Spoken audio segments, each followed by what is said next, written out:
Road, the Nats in the Big Apple. Gio kicks off the first of four versus the second place Mets on a perfect night from Citi Field.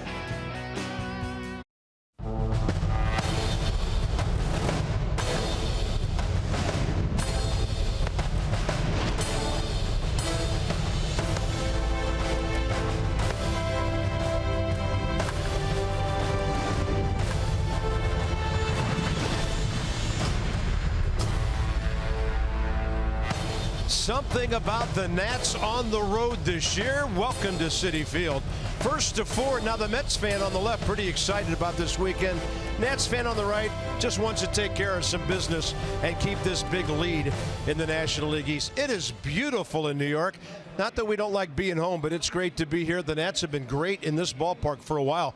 This whole thing's been going on for a couple of years, and there's some ownage going on between these two teams. Yeah, the Nats like to play here, but the Mets are on fire right now. They've won 5 out of 6, 7 out of 11. They just took 2 of 3 from the Cubs in this ballpark, so they're playing good baseball. Nats lead the season series. Let's look at some of that.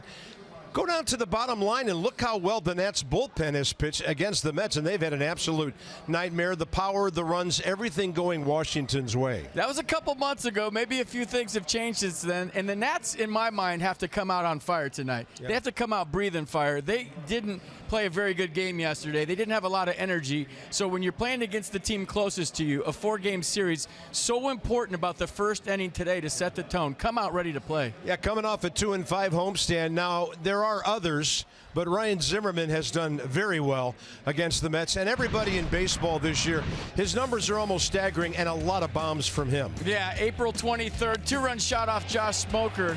He was 2 for 3 in that game. That was home run number 6. The Nats won that one 6-3. Then we go April 28th, second inning off Jacob deGrom, opposite field bomb. That was number 9 on the year. And then you start thinking after this one off Addison Reed, okay, double digits. Is this Ryan Zimmerman's year? He's starting to lock in. It's only April, right? We don't know what he's about to do, but you can kind of tell that April 29th, 470 feet of awesomeness off Addison Reed again. So we'll check out the Addison Reed-Ryan Zimmerman matchup in this one. But there's the big boys that like to play here in New York. Rendon, Wieters, and Harper all doing their thing, well over 300. Going to miss Jason Worth this weekend, but Brian Goodwin's in left field again for him, and he's done a pretty good job filling in. So what's the mindset when you're playing a team that's in second place, but they're pretty far behind? Well, I think it goes back to what I just said. You got to come out and set the tone in the first game, in the first inning, and say you're ready to play. You don't want those guys to think they can hang around and maybe pick up some games on you this weekend. Right. So one at a time, you got to be ready for the Thursday night game before you get to Friday, Saturday, and Sunday. And I think tonight's game is the most important in the series for the Nats and maybe for the Mets. Well, we have something they don't have, and that's Gio. He's been amazing in this ballpark. We'll give you more on that in our second segment. But he beat him April 22nd. He was 2-0 at the time. 6 1/3, just a couple of hits. Gio and the Mets.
Beautiful night here at Citi Field. Put on the ball cap, a jersey, or even a t-shirt, and enjoy a nice night at the yard. Probables for the weekend. The G-men going tonight. Max Scherzer and Steven Matz tomorrow. It's a 4:05 game. Strasburg and Seth Lugo Saturday, and then Joe Ross will wrap it up against Jacob deGrom on Sunday. Nats lead the season series. They swept the first series here. Going to be tough to do that, FP, but if you want to get the series off to a great start with their guy on the mound, who would you choose in this yard other than Gio Gonzalez? Yeah, he's been great here at Citi Field. Look at the numbers, 9-1, a 1.62 ERA, 14 career starts. Getting back to my first inning theme, at Gio's first 7 starts of the year, he allowed 8 runs in the first inning for an ERA of 9, a .310 average against 6 home runs. His last 6 starts in the first inning, 0 runs, 0.00 ERA, no home runs. The Mets, however, have scored 49 first inning runs. That's tied for second in the majors. So first game, the first series, first inning is so important here tonight at Citi Field. Nats have been outstanding here, 44 out of 61 over the last 6 years. Harper, Murph, the ex-Met, yeah, salute each other. The boys are ready. Here we go.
PNC Bank for the achiever in you by visitannapolis.org. Create your moment at visitannapolis.org, and by University of Maryland, University College. Citi Field opened up in 2009, capacity just under 42,000. Dusty's Ball Club, nice weekend here back in April. 69 degrees tonight, humidity kind of middling, very comfortable. What a night for baseball. The Nats start tonight, 39-26, 8.5 up on New York, and you know Daniel Murphy is going to get every at bat against his ex-teammates that he can. Career against the Mets now. It's just been amazing what he has done against them. And of course, he's sitting there right behind Harper and Zimmerman, ahead of Anthony Rendon. So other than Jason Worth, the gang's all together, but don't forget about Brian Goodwin, who's 5 for his last 10. 23-year-old Robert Gesellman, 1-0 in 2 starts against the Nats. A 6 2/3 scoreless his last start of the 10th against Atlanta. Here in the win, 4 strikeouts, 2 walks, 106 on the pitch count, 72 strikes. Fastball 94, slider 88, curveball and change to go with it, and one heck of a walkout song, I must add. I feel like a little Billy Squire to get you going on a Thursday night. Here's the defense for the Mets behind Gesellman. Cespedes, Lagares, Brucey outfield, Reyes, Flores left side, TJ Rivera, Lucas Duda right side, and Rene Rivera behind the plate. There's Cespedes. He's been battling a couple of injuries this year, but getting him back, and Lucas Duda at first base, who's now hitting for power again, that's been huge for them. So here we go, first pitch of the game, right on time at 7:10, way outside. Trey Turner, 2 for 6 career against Gesellman, and he's hit .311 his last 23 games. This one short left center, and Jose Reyes for the pop-up.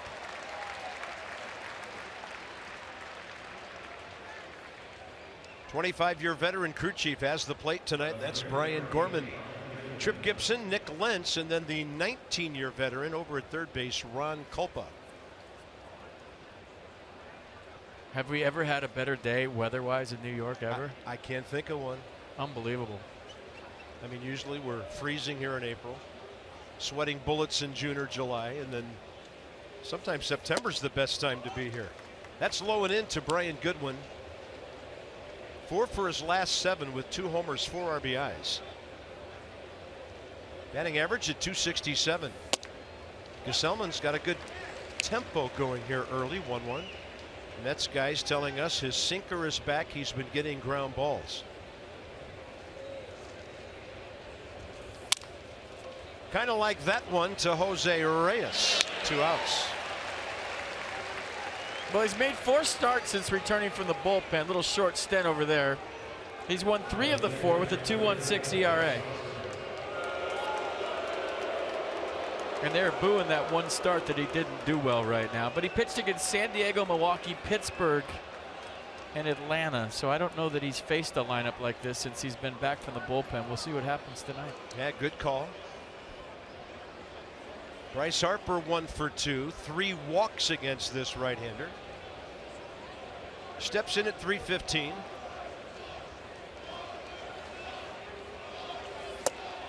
You're chanting something about Harper's socks.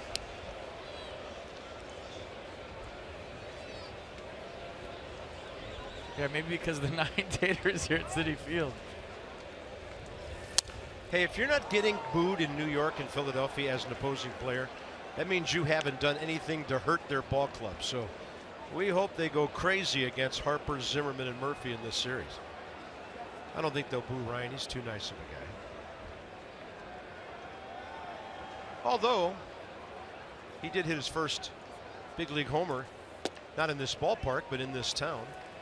And it goes to 2-1 on Murphy, or Harper rather, who's driven in 49 runs and has 31 extra base hits. So maybe a count to work with here. Big hook, ball 3. As I mentioned, Gesellman has walked Bryce 3 of the 5 times he's faced him. Ryan has 3 career hits against him. Here's the 3-1. That ball banged to right field. See you later. Out of here like a rocket. RBI 50, home run 17, 1-0 Nats.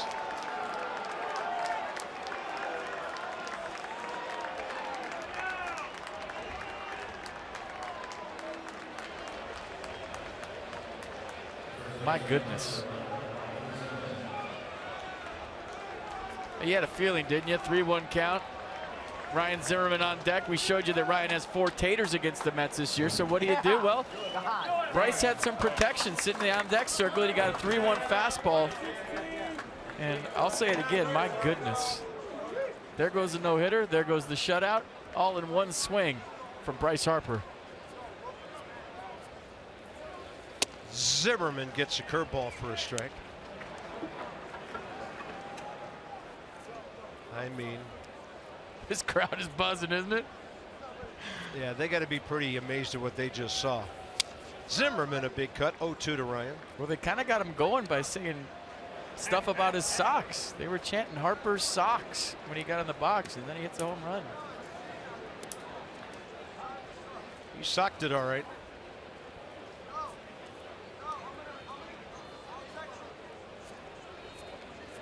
Oh, to Zimmerman. Upstairs for the strikeout with 94. Gesellman gives up his 8th. Bryce hits his 17th. And see how long it takes this baby to leave the premises. You could hang laundry on this. This was a rope. And he gets his helmet taken off. Hair flip. Beautiful.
The hit speed as we show you Bryce Harper's home run again. StatCast powered by AWS. Don't forget that part. We'll show it to you once.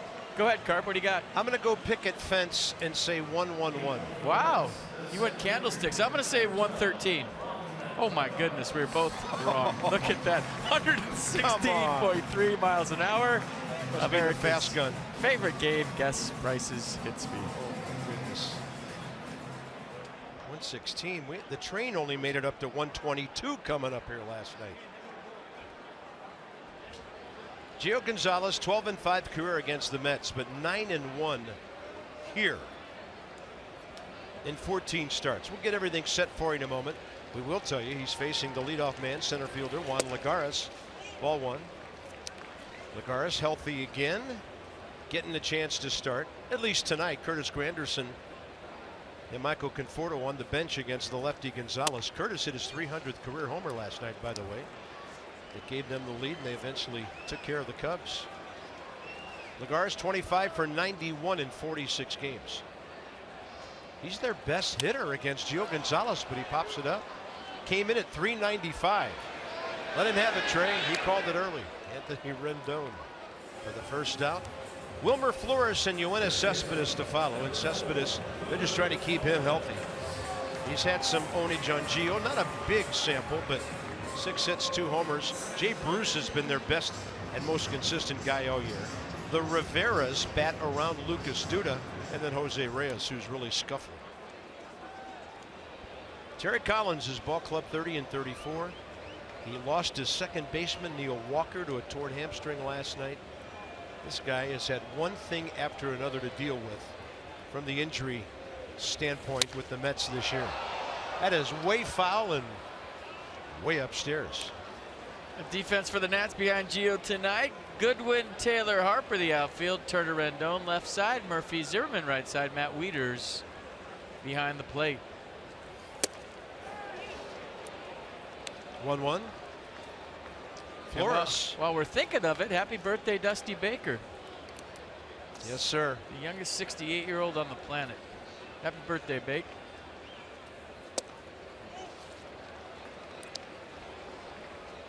Two and one. Wilmer Flores, 357 his last 35 games. He wasn't playing a whole lot when we were here because he was banged up a bit. 2 for 17 career against Gio. Let's see what the Mets lineup was. First time the Nats came here this year. Pretty much the regular guys. Conforto and Granderson were in there, as was Neil Walker. Tanner Roark pitched the first game of the year here, April 21st. That's a pretty good 2-strike fastball there. Count goes full with Cespedes next. Gio started to have a stroll around the mound to catch the throw around the infield. Look at him. Whoop. Yeah. Pretty good pitch. He split the inside edge. And another pop-up.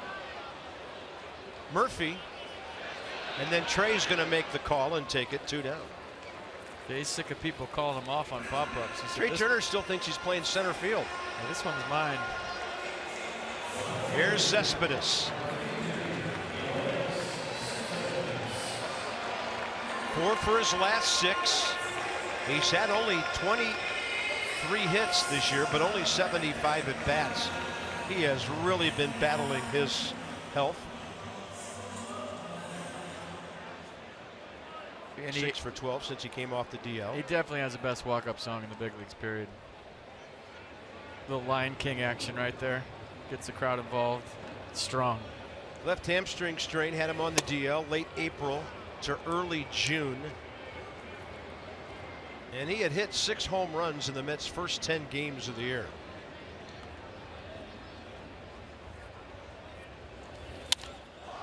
In the air to center. Didn't sound like a homer. And Taylor has it. Gio, 3 fly balls. And that's how that all-important, says FP, first inning happens.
Up a new young pitcher from Syracuse today. His name's Tanner Roark.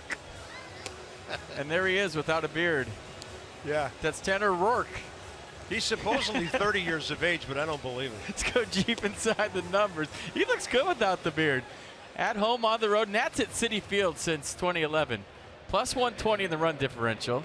Check out the bullpen ERA. And the home run differential, plus 28. The Nats have hit 74 home runs in this ballpark since 2011 to 46 for the Mets. Stunning numbers, some ownage here at Nats Park North.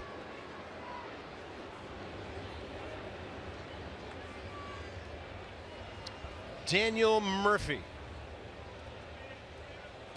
339, third in the league. Change up.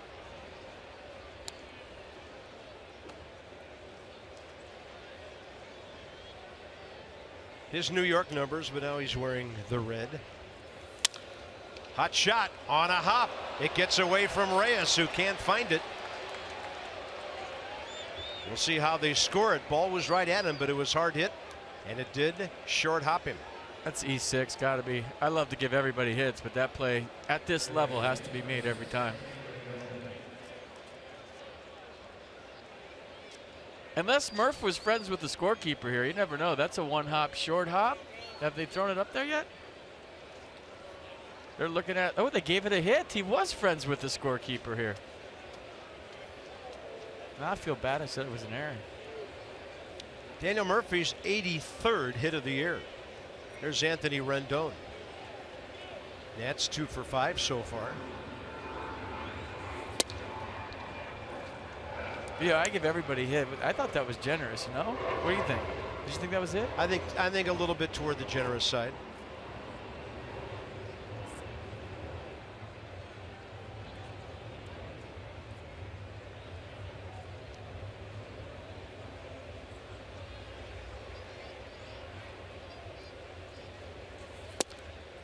One.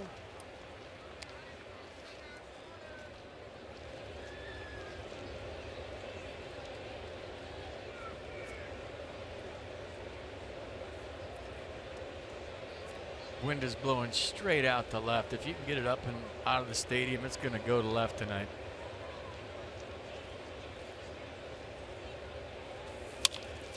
That's fair, and it hits the bag. Murphy will go to third. Rendon easily to second. Daniel's going to round the bag. It's picked out by Cespedes. Second and third, nobody out. Anthony Rendon, 11 homers, a triple, and now 14 doubles. Gesellman has to be wondering what's going on here. I get a one-hopper to short. It was hit hard, though. And now a ground ball to third hits the bag, bounces in the air. And who knows if Wilmer Flores was going to backhand that. Even if he did, he wasn't going to get anybody, but it would have saved second and third, nobody out.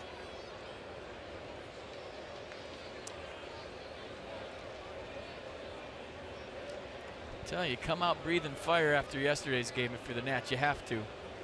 And against a right-hander, why not Matt Wieters? 395 with runners in scoring position. The fourth highest such number in the National League. Way outside.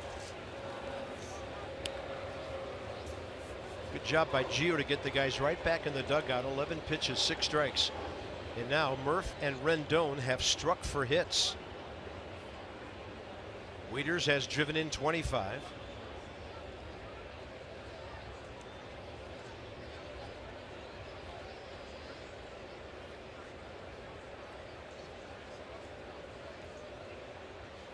A lot of room in right center.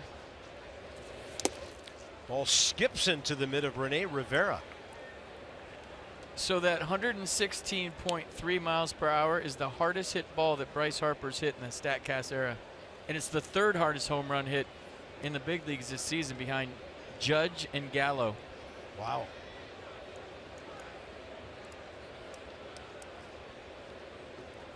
So we're in the StatCast era. I like it. Yeah, for stuff like that, I do. We've had the dead ball era, the modern era. And now science to a certain extent. Kind of reinventing the game for us a little bit here and there. I like it. Open to new things, new ideas. And Bryce, did he open up on that? 2-1 to Wieters.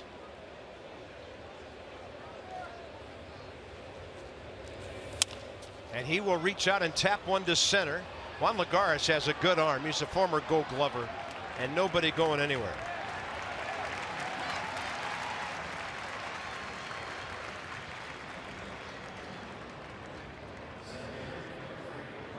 Juan Lagares, Gold Glove in 2014 when he had 15 outfield assists. And now it's up to Taylor. You got 12 third base coaches fired. First base open, pitcher on deck, although only one out here.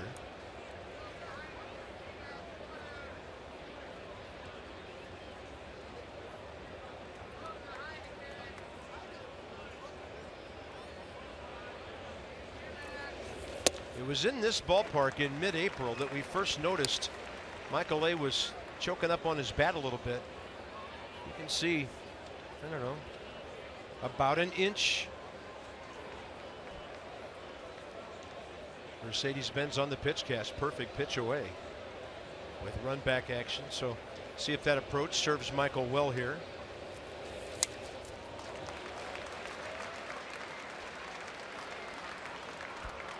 Terry Collins early in the game has his infield back, especially since there's a runner on second base with one out. So just choking up, hitting a ground ball to short. It's a 2-0 game here.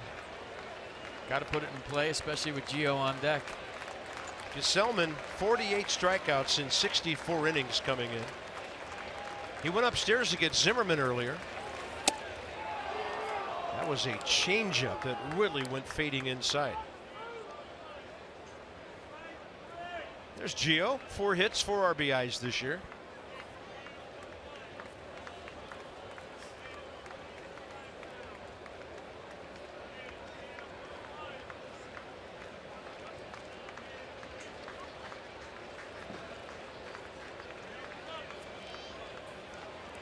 Michael A, 20 batted in this season, 6 home runs.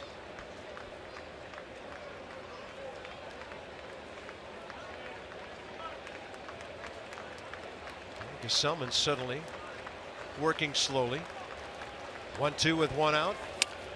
And Michael A might have broken his bat on a little pop-up to T.J. Rivera, 2 down.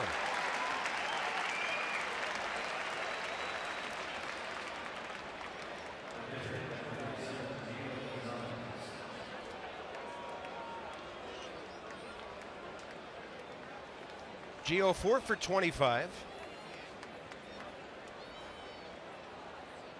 You know, driving in a run from third is never easy. You know, it's a big leagues, you're facing the best pitchers. But the easiest one is when the infield's back. Yeah. Because it's all you have to do is hit a ground ball and you get yourself an RBI. And both Matt Wieters and Michael A. Taylor hit fly balls there, short fly balls. You know, Wieters has been money all season long with runners in scoring position. And Michael Taylor's been good too. But see where the infield's playing? We used to call it pepper for a run. Just play pepper and you got yourself a run.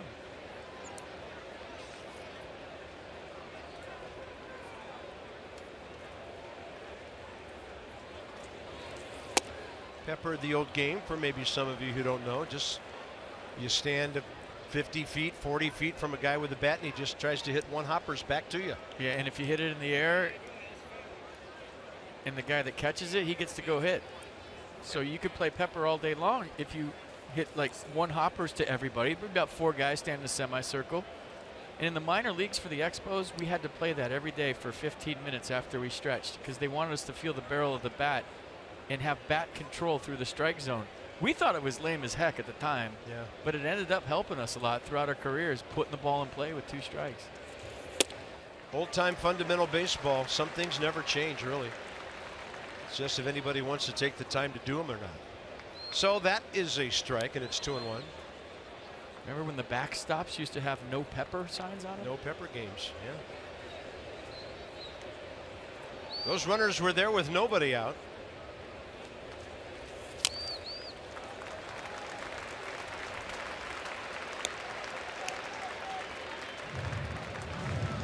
Well, this would be a big sequence for Robert Gesellman, already down by a run.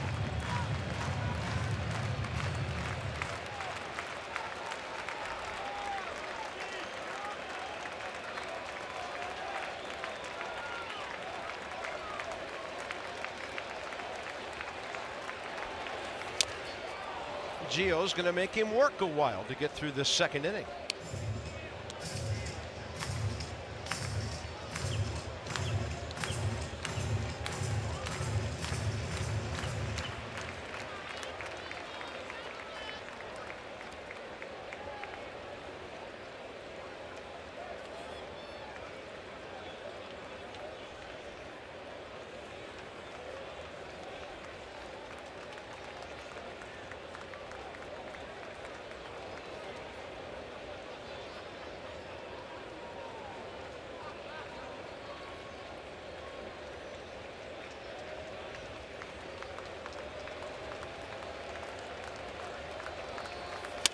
Up the middle to his left, Reyes picks it. Gio hustling, but he's out by a step and a half. That's a good at bat by the pitcher. Gave the Mets some tough things to do to keep that a scoreless inning.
For it's a Miller time later in the ball game. That is brought to you by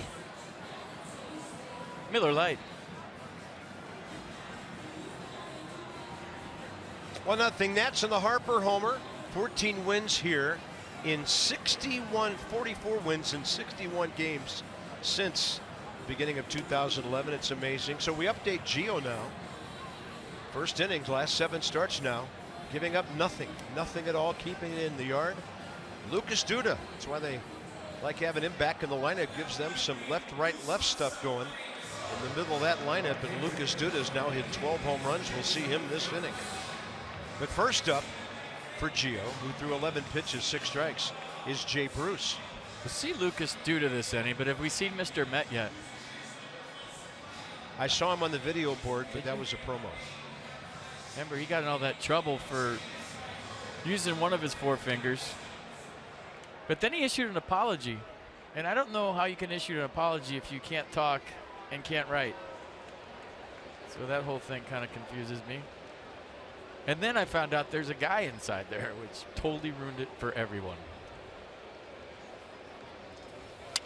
Jay Bruce. This guy's having quite a year. 4th in homers with 17. 11th in RBIs with 45. 32 extra base hits, top 6 in the league. This young man from Texas has become very comfortable in New York, and that's way foul. He's an urban cowboy now? Could be. Don't know if he can line dance, but he can hit. So the Mets, in their own ballpark, just not doing a whole lot. Slugging is going up, and they are a home run team. The Mets have 94. Number 2 to the Nats, tied with the Reds going into today. Washington now 99, counting Bryce's blast. Here's the 1-2. Those are close. Curtis Granderson hit his 300th last night. Congrats to him. And it was a big one. Gave them an 8th inning lead over the Mets, or rather over the Cubs, and the Mets went on to win. 2-2. Another pop-up. 5, 6, 8, 5 go the 4 fly balls to start the game. Next up, TJ Rivera. Join us for Seniors Stroll the Bases. Saturday, June 24th, Nats Reds. Fans 16 over can enjoy discounted tickets, a concession credit, and a chance to stroll the bases. For info and tickets, nationals.com/special ticket. You know, we talked a lot about the Reds coming to town with the promotions and everything, but right after they come, here come the Cubbies. Monday through Thursday, June 26, 29, 3 night games, a 4:05 game on Thursday. If you don't have your Cubs tickets yet, you better get moving. That was a rolling breaking ball. Got a lot of the plate, and TJ Rivera, who's 3rd among rookies, hitting around 274 with a base hit.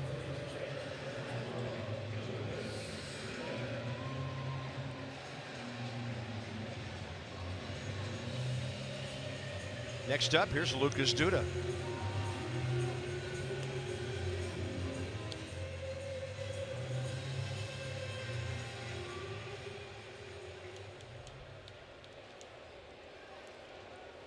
Duda, 246 career hitter.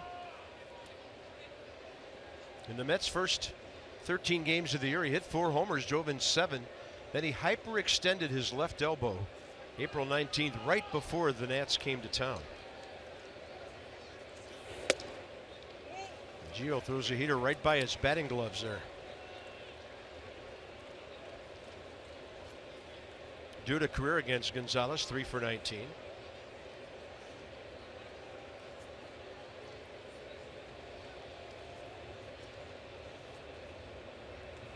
Lefty, lefty, but the shift is on. So you remember Lucas Duda's the guy that originated Foie. Daniel Murphy come back into the dugout, and Duda was the guy with the Mets that would say that to Murph. Aha. Murph brought it over to DC, and now he's the guy in the back of the dugout saying it's just kind of a noise that they make that sounds like a home run, or maybe like an exclamation point to the home run. Duda all in on that 2-0 pitch. Foie. Look at Murph pointing at him on cue. He was actually pointing to Trey Turner, but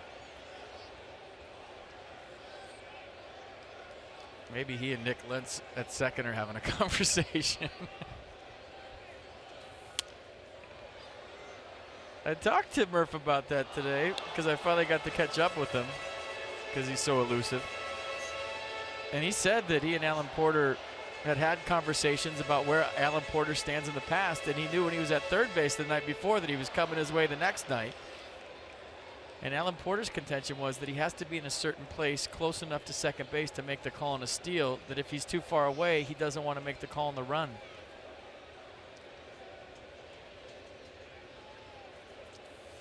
And then Murph's contention was, I have to be able to see the hitter because this is where they want me to stand, so if you're in my way, I don't really care about that. In my opinion, in so many words, he didn't say it like that. Yeah. In my opinion, the defensive shift takes precedence over the umpire's shift. Well, I would have just said that's what replay's for. I don't care where you're at, and I don't care if you miss the call. I got a ball coming at me 110, buddy. Yeah. 2 balls, 2 strikes. And a little tapper in front. You could hear Wieters call off Gio. Knew he had time. Down to second, Rivera, 2 outs.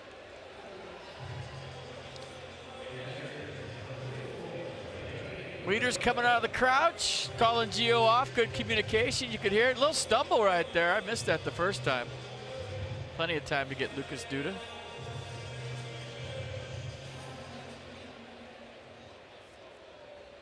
I love those feet at the top of the screen going over there to back up Murphy. Everybody's got some place to be on every play. Here's Rene Rivera, the catcher, hitting 269. I'll tell you what, the Mets are not getting cheated on the eye black tonight. It must be something they have going, winning 7 out of 11. Rivera, Jose Reyes on deck, has a whole tube of eye black on his face. Yeah, there's TJ, or no, Renee, excuse me. There's Jose. Wow. And I think Lagares is in on the mix in center. They look like the Pirates of Flushing Bay. First pitch swinging, fly ball, Taylor or Harper. Michael's got it. And Gio, one single through 2 innings. Top of the order coming up. The weekend is off to a good start.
To Play Ball Weekend, Sunday, June 25th. Youth Baseball and Softball, Zabe, presented by Innova. Easy for me to say, with a special ticket. Players can participate in on-field parade. Kids 12 and under can also receive a plastic bat and ball set. Visit nationals.com/special ticket. There he is. Give me food now. What is that thing on the box, though, Mom? It's scaring me. Oh, it's Mrs. Met on one side and Mr. Met on the other. Cool. Goodness gracious. I hope he's able to keep his food down. Trey Turner popped up to short. Just a little bit into the outfield, first time up.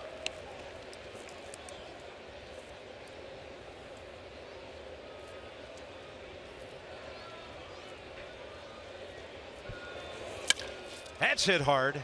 Flores. That's a pretty good play at the hot corner.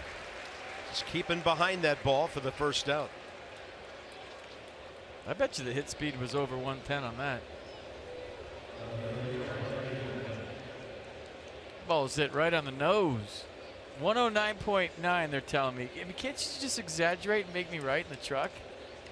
It said 110. You give me 109.9? We tell the truth here on Masson. Well, speak for yourself. Here's Goodwin. Bounced one to Jose Reyes first time.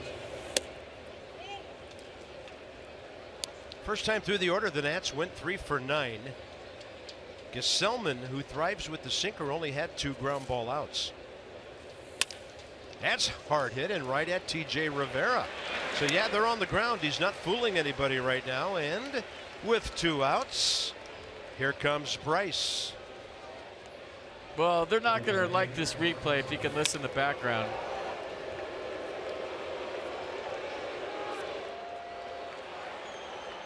.116.3. The 3rd hardest homer in the big leagues this year, and the hardest one Bryce has ever hit. He ain't getting nothing to hit middle in, I'll tell you that. And he's probably getting nothing to hit at all.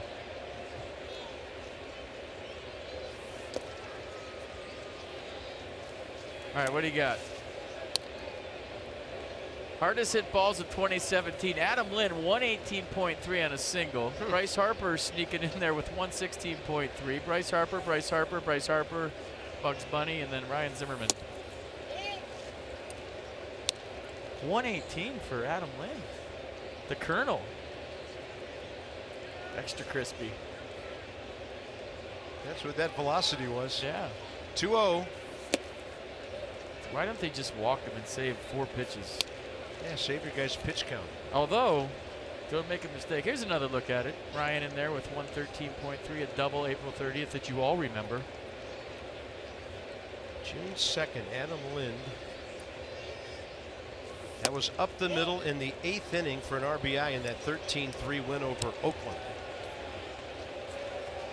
Good thing Daniel Coulomb didn't get in the way of that one.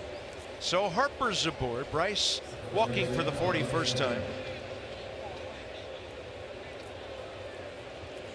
Gesellman struck out Ryan Zimmerman, got ahead and then threw him a high fastball, ending the first inning.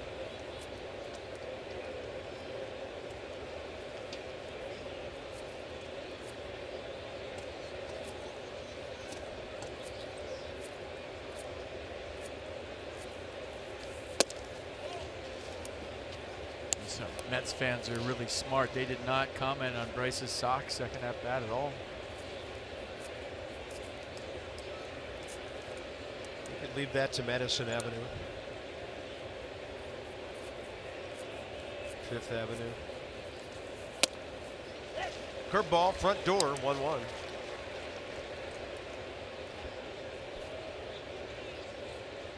Nissan on the pitch cast.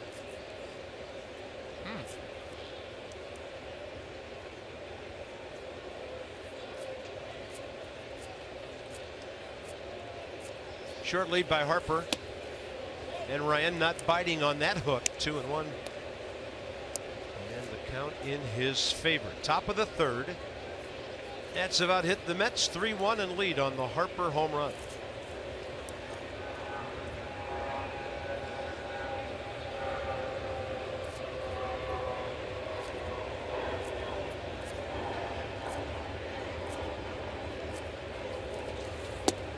Not biting on that, ball 3.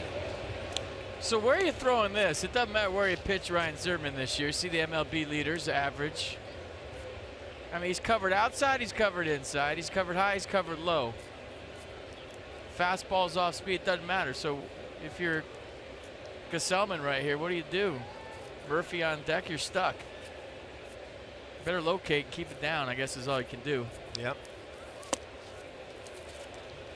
A pair of 2-out walks. And this is where this lineup gets so deadly, right in the middle. We told you about 3, 4, 5 yesterday, and maybe statistically the Rockies just as good, maybe a hair better. But you're stuck. You're 3-1 to a guy with 19 home runs, but then all of a sudden you got a guy hitting 339 with 11 on deck. So what do I throw there? I got to throw my best pitch, strike, near strike. And I think the thing the Nats have been doing so good, Carp, is keeping the line moving. He didn't try to force it there and expand his zone 3-1 because he knows the guy on deck, Murphy, can do damage behind him. That's how you work as a team offensively, and that's why they're so good. Yeah, opposing managers call that a long lineup to deal with. Power up and down as well. But it's a humble lineup, too. If you're not going to pitch to me, I'll let the guy behind me do it. Murphy takes a strike after the 2 walks.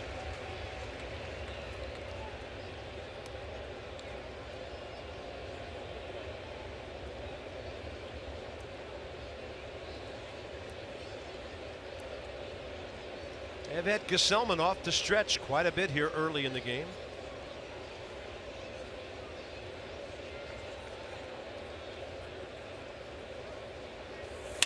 Up the middle, that is a base hit. Here comes Harper. Lagares, a good arm, and Bryce is out at the plate on a quick tag by Rene Rivera. No argument from Bryce at all. And really not a bad gamble with 2 outs. No, you have to go with 2 outs right there all day. Juan Lagares just doesn't have a good arm. He throws people out. He's accurate, too. Dusty's saying hold on here. But the fact that Bryce didn't argue tells me they got it right. We'll look at it again together. It was a great tag, as you mentioned, Cart, by Rivera. Watch this, boom, boom. And did Bryce's hand get in there before he tagged him? I always go by the body language of the player on these, and Bryce just got up and went back to the dugout. He must have felt the tag. And are they going to challenge? I don't think so. Yeah. Gio out of the dugout, ready to head for the mound. That angle looked like he might have been safe. Yeah, and the thing I'm thinking is, yeah, Bryce felt the tag. Where was his hand at the time? Gio hasn't gone out there yet. Chris Spire's on the phone, and we got headsets. We got action. A challenge. Got action. Cool.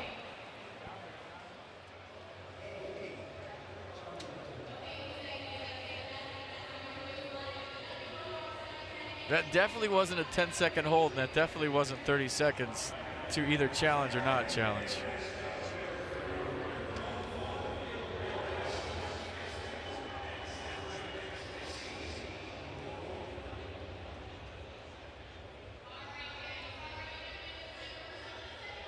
That was an exciting play all the way around. I tell you, Lagares really charged that ball. He charged it hard. He short hopped Rivera, who made a sweet play. And did Bryce's hand hit before he got tagged? Hold on. I guess we're not challenging. What are we doing? Nobody's wearing a headset. Dusty signaled challenge, and now I guess they've just, I don't know how you can do that, and then it gets called off. All right, going to break. Hopefully we'll be back for the bottom of the third on time after all that.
And if the challenge is so fast and you don't see it, does it count? 36 seconds on the challenge. While we were watching replays, they did this.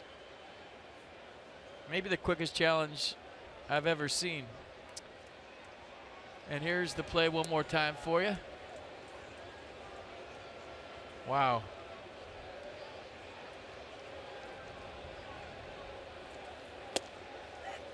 So now Dusty and the Nats without a challenge to the 8th inning when you can ask for an umpire review. Reyes, Gesellman, and Lagares. Jose Reyes, a fly ball to right. Got some carry. And Bryce Harper at the edge of the track. Gio getting quick outs, and he has 6 of them through the air. Calling all Wahoos, or Whoos. Join the Nats Saturday, June 24th. First of 7 college days at Nationals Park. Look at that great looking ball cap. The UVA logo on the side. It's what we call a co-branded new era cap. Nats and Cavaliers. Got to be smart to go there, you know. Ryan Zimmerman did. Visit nationals.com/special ticket. Real smart. Gesellman's going to bunt, but it's toward the first base line. And Gio kind of casual on the underhanded toss, and the runner is out. Kind of funny. Gio tossed it and just looked the other way and kept walking away. Looked like he was out, but close. A little casual.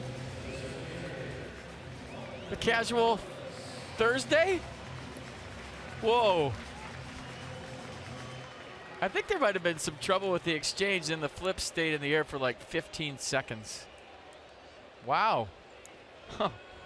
And Gesellman was out of the baseline as well. He was not running in the box, but they only called that when a throw hits a runner. So 2 outs pretty quickly. Top of the order, Juan Lagares.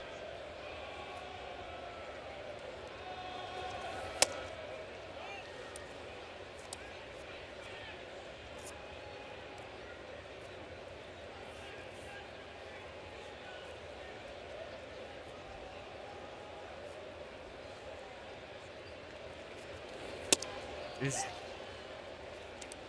see Dan and Tom Verducci down there next to each other. Battle of the Threads. Are you just stealing his stuff? He's doing a report, you're doing a report, he's stealing your stuff. You guys are going back and forth, Anchorman. Heads up, Dan.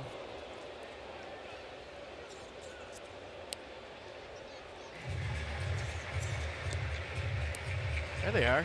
That's where they shove all the sideline reporters in that little box down there. Don't touch his hair, Dan. It's perfect. Oh, brother. 2-2. Did he go? Looked like it. No swing, says Trip Gibson. So Lagares survives another pitch, and it's 3-2. Did he go? Not even close.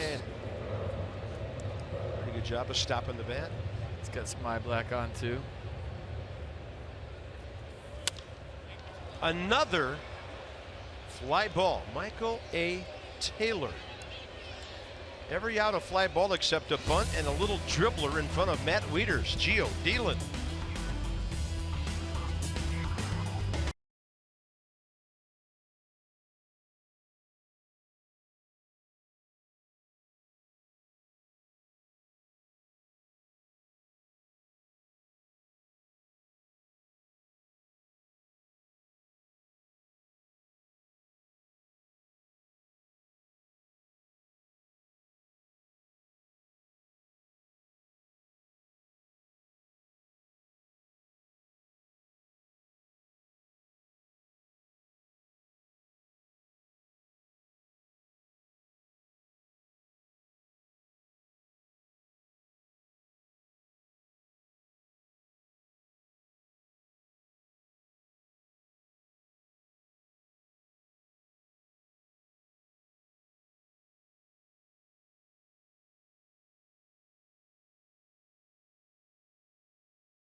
To lead off, and Rendon has a pretty rare statistic working in his favor this season, this day and age at least. He has nearly a 1-to-1 ratio of strikeouts to walks. 36 strikeouts for Rendon this season and 35 walks. You don't really see that in today's age of baseball, especially for a player who has some pop like Rendon does.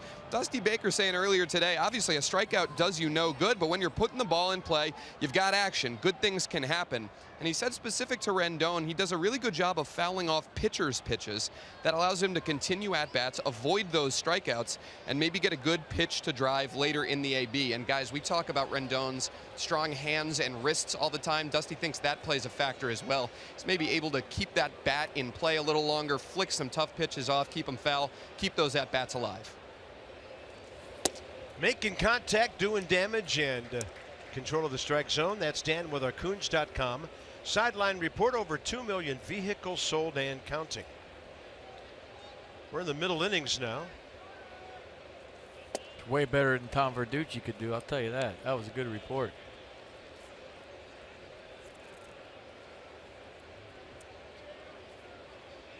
He's still got better hair, though. 1-1.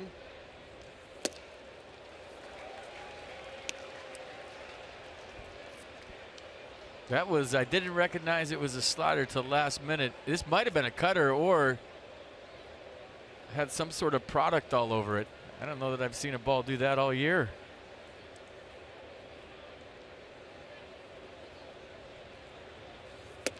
Up and in, 2-2. And there's a lot of place to hide product if you're Gesellman too. Look at that.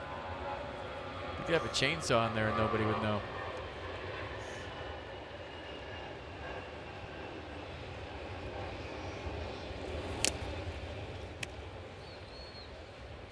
Rendon double off the third base bag first time. You know, I half believe that all these guys have long hair nowadays because they put stuff in it and then they rub their hair and put it on the ball. I'm not saying he does it, but I think that's why a lot of pitchers have long hair. I really do. We've got 3 of them on this staff. That's a good take. 3-2. Beards too.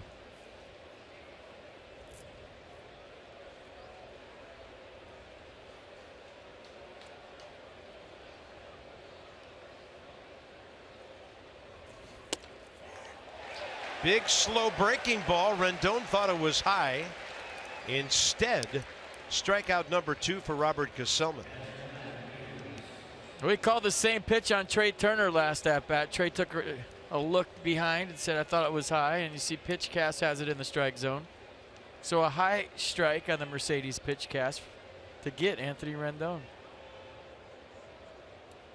Wieters and Taylor the next 2.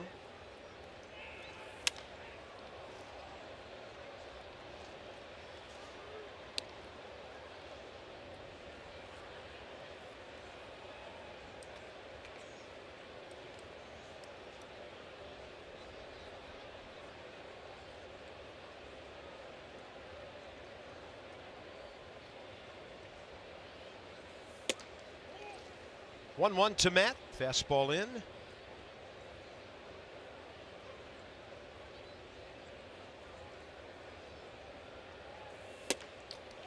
Two pitchers tonight with good tempos going. Gio's got a great pitch count through 3 innings, only 35.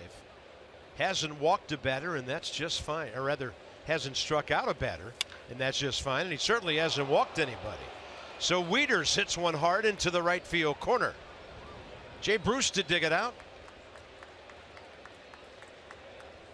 Matt Wieters, 5 homers, and now 11 doubles on the year.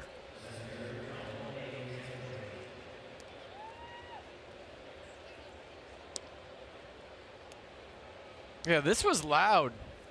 I don't know if it's the acoustics here at Citi Field where we're sitting, but that one had a good sound to it. Good effort by Lucas Duda down the corner. So a 1-out double. Now Michael A. Taylor going to try to pick him up.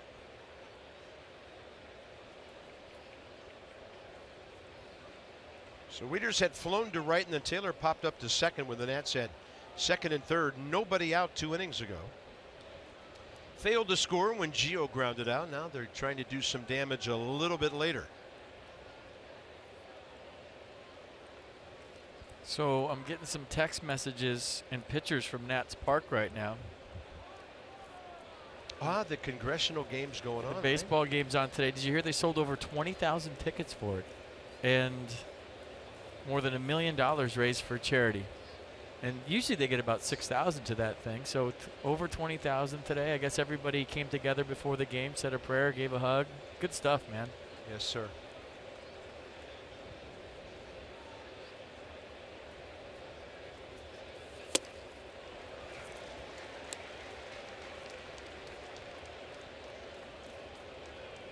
We are, after all Americans. Oh, the second team.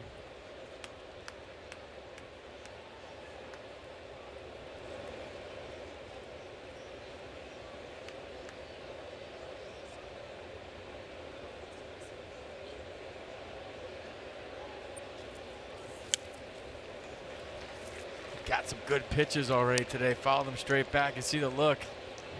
He loved that fastball up there. Just couldn't get on top. This is the one that usually goes far for Michael A. Taylor. Maybe had a little run on it late.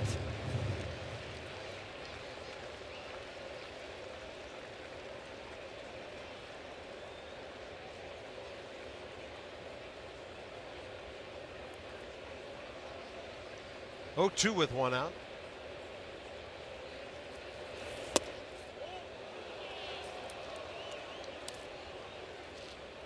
Quality 0-2 pitch. Brian Gorman didn't give Gesellman the call. Let's see where it was. It's down. Yeah. Tried to pull it up.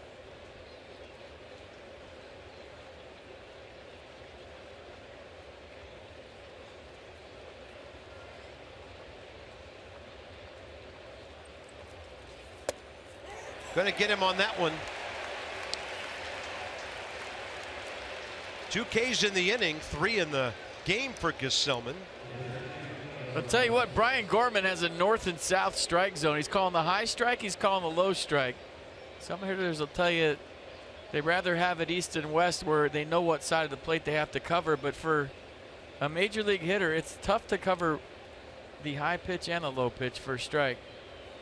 Michael Taylor had both called against him in that at-bat. Again, it's up to Gio whether the Nats score or not. Had a pretty good at-bat that first time. Fouled off a couple pitches. Hit a ground ball up the middle. Reyes went to his left and threw him out.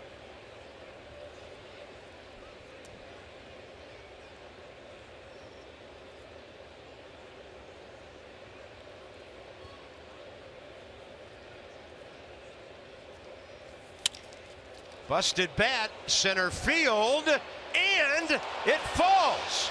Here comes Waiters. Gio Gonzalez delivers his 5th hit of the year and his 5th RBI.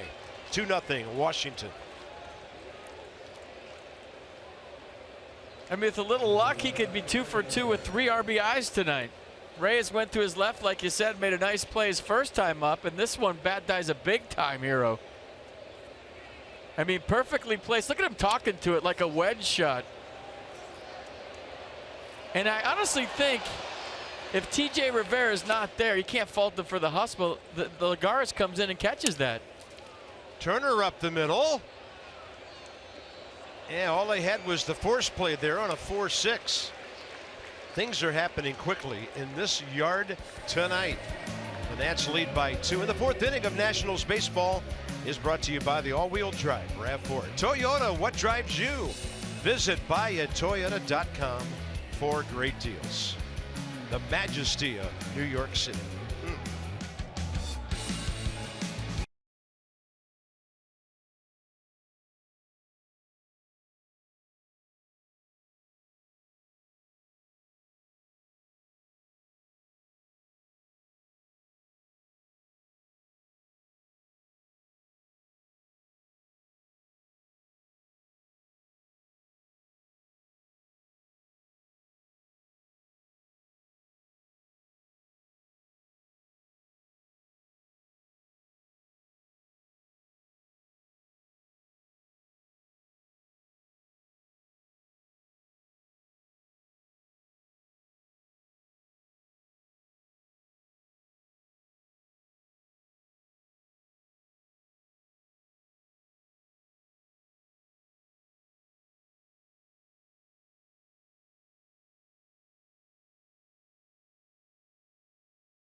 Going on here, lots of entertainment for a 2-0 game. Vote today, vote tomorrow, vote yesterday, vote Nationals for your 2017 All-Stars with Esurance MLB All-Star Game ballot.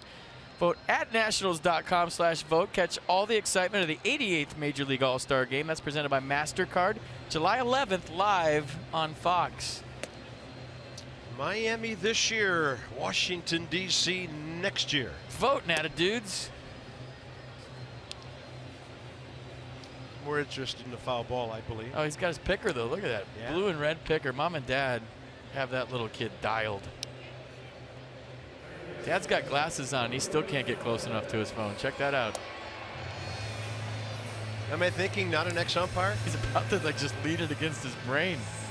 So here we go, bottom fourth. This is interesting. Gio's thrown 35 pitches. He's only missed the strike zone with 12 of them. Flores, Cespedes, and Bruce. Bottom four. Anthony Rendon obviously offering some sage advice here.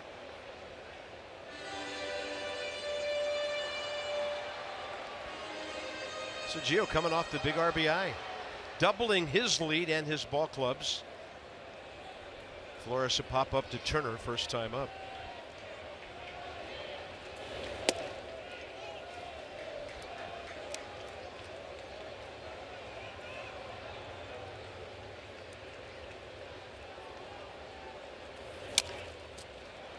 Rendon, fair ball, 1 out.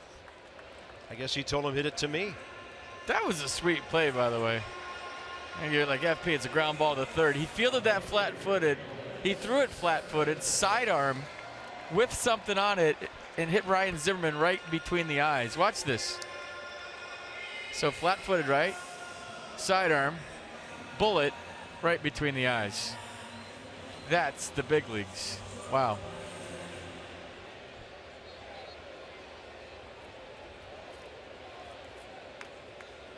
Cespedes fly ball to Taylor, first time up.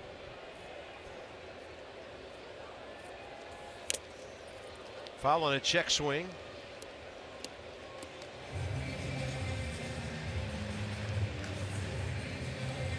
Gio's toughest matchup of the night.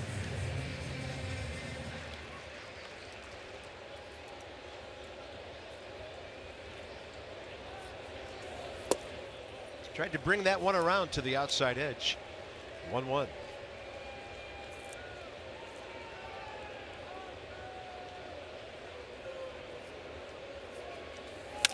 That ball is hammered to the gap. Two hopping at the 370 mark. Yoenis Cespedes now 5 for his last 8. And against Gio 7 for 12. That ball shot out of a cannon. Did you hear the sound? Fastball up. He got on top of it. Best part about that for Gio and the Nats is stayed in the yard. A missile off the bat of Cespedes for a 1-out double. I'm going to say 113 at least on that.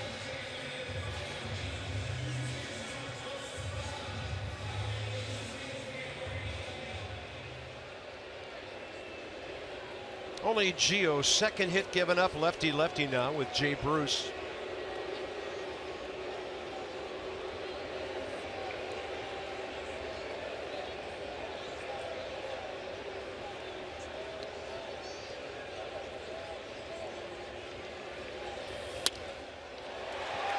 Fair ball. Mets on the board. Bruce digging for 2.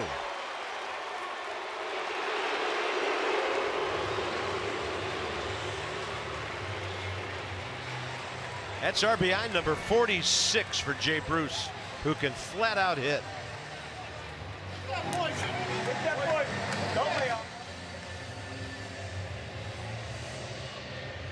It looked like an off-speed pitch from Gio, just sat on it. So second time around, looks like the Mets making some adjustments. Back-to-back doubles, got a 1-run game.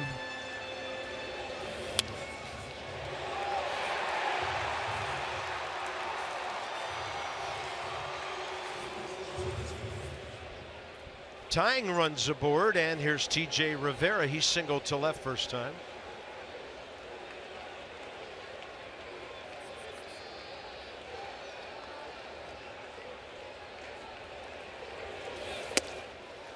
This might be a Matt Wieters trip here in a second. He's been the guy this year that kind of calms Gio down when things start to go just a hair south on him.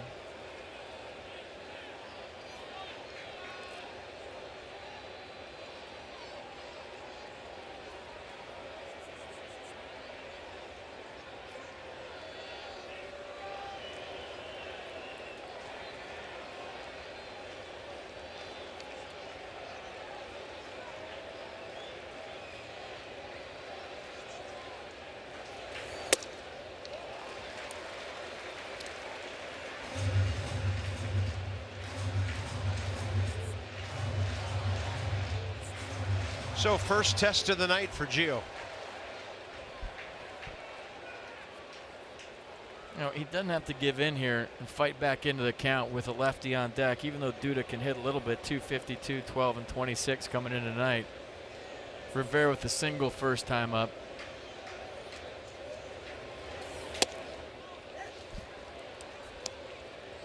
Three fastballs in a row to this right-hander. You know, I just like when pitchers pick out the guy they want to get out. You know, I'm not a big fan when you fall behind in a critical situation, even though it's a fourth inning, of fighting back into a count, because it's such an advantage. 2-0, 3-1 for a hitter. And I guess you do that, you make your pitch. And if he wants to force the issue and be aggressive, great.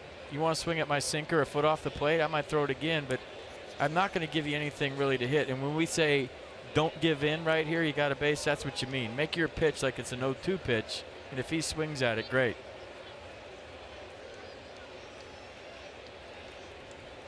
Hit a curveball into left field his first time. So Gio throws him 5 consecutive heaters here.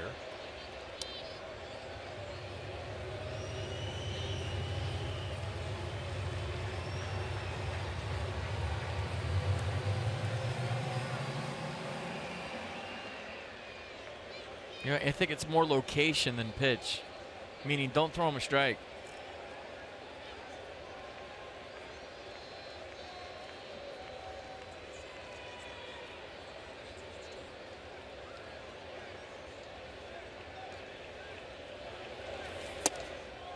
It's okay.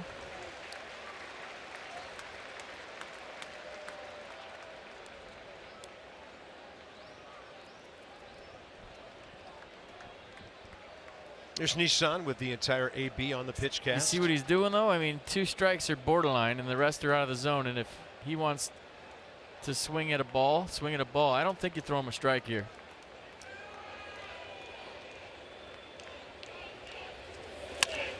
He pulled the pitch away, and that's foul.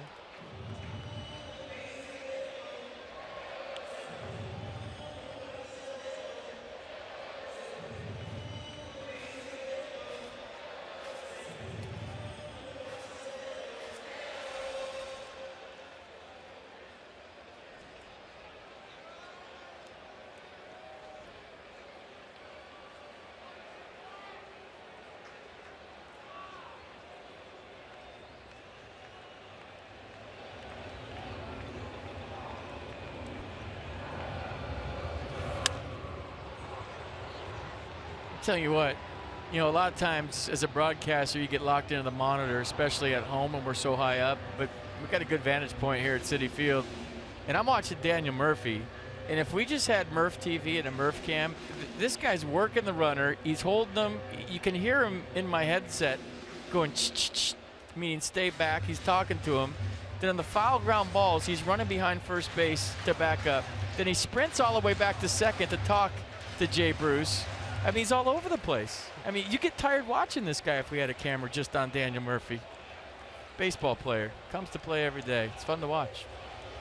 Little things. You know, when you're at the game, don't always watch the pitcher and the hitter. Kind of look out and see what all the other guys are doing behind them. Hear that sound? That was him. 3-2 again. And a pop-up playable. That is a big league job of pitching by Gio Gonzalez. That's why these guys are the best on the planet. Situation where a hitter may get himself out and you give him every opportunity to do so. 2 down, Duda next. Lefty coming up. Well, you know, he has a 111 average against with runners in scoring positions, best in the National League. Why? You saw the pitch cast, right? Everything everywhere. And if you want to swing at everything everywhere, go ahead. But he doesn't give you anything to hit. That was masterful right there what he did to Rivera. Lucas Duda, that little bouncer in front of the plate first time, and Wieters threw him out. First pitch hook, a beauty. And it had been about 10 or 15 pitches since Gio had last thrown a curveball. Just darting that fastball all over the place against Rivera. 0-1 now.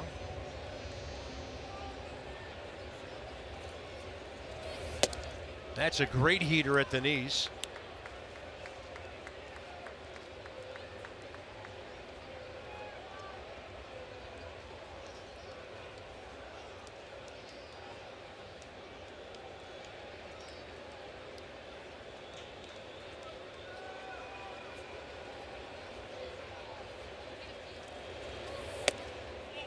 Showed him another heater away.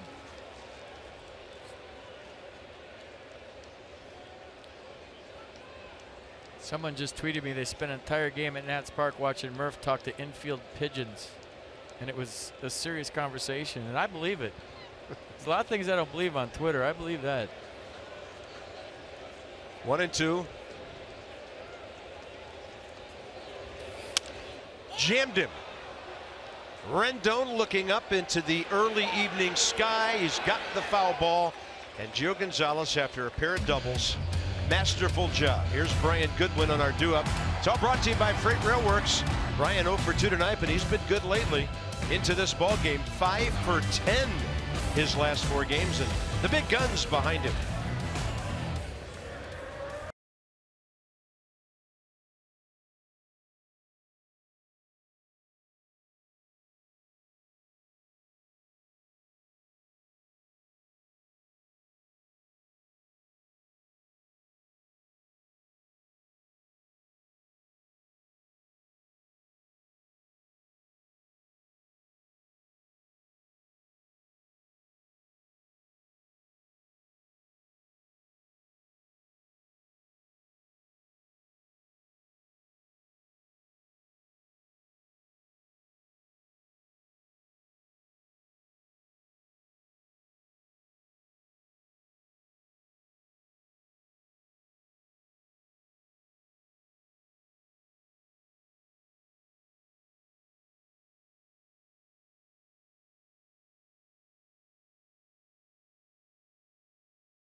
Mets. And for Washington, Goodwin, Harper, and Zimmerman coming up in the top of the 5th inning.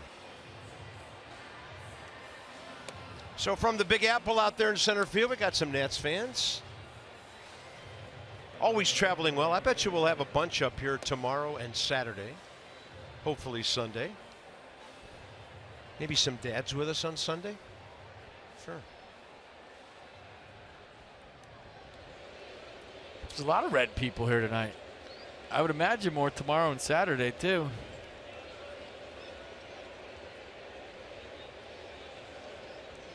In baseball world, it's hard to remind yourself that today's Thursday. Feels like a Friday. Sure does. Well, Bryce is ready. Goodwin's in there. Ball 1, 5th inning underway. Pitch number 66 from Robert Gesellman.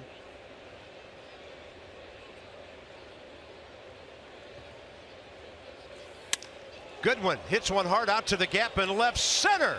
It's going to carry right off the wall on a fly. How about that for some opposite field pop?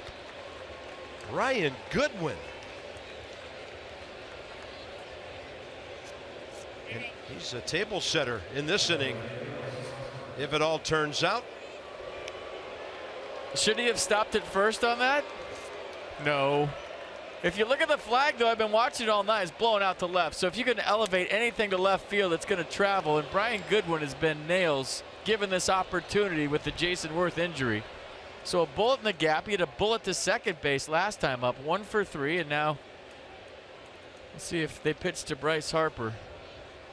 Brian Goodwin, by the way, has 17 extra base hits. Pardon me, 17 hits, and 10 of them are for extra bases. Bryce up there pumping. The swing is more under control. We were seeing it at the end of last homestand. His head's more still. He's not drifting toward the pitcher, and you saw the results first time up. And if you didn't, I feel bad for you. They walked him in the third. 2 outs, bases empty. Zimmerman walked. Murphy a base hit, but Lagares threw Bryce out at home.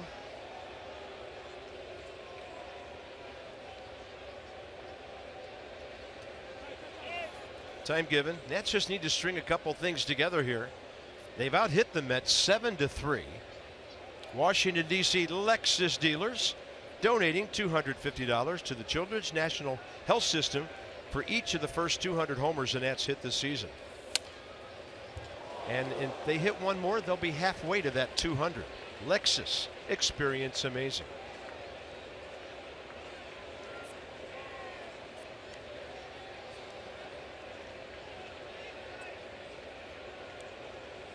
So Bryce has 17 of the 99.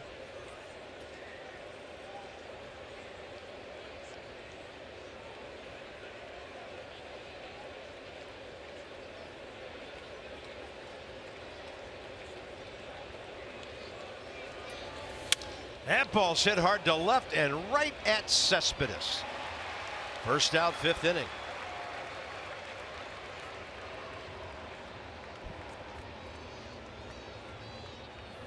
Well, even though he did move the runner, that's a good sign for the Nationals. When he's hitting the ball that way hard, that means he's staying in there, not pulling off.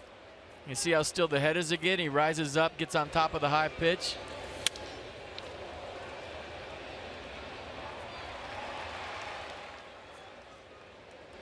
Ryan Zimmerman 0 for 1 with a walk.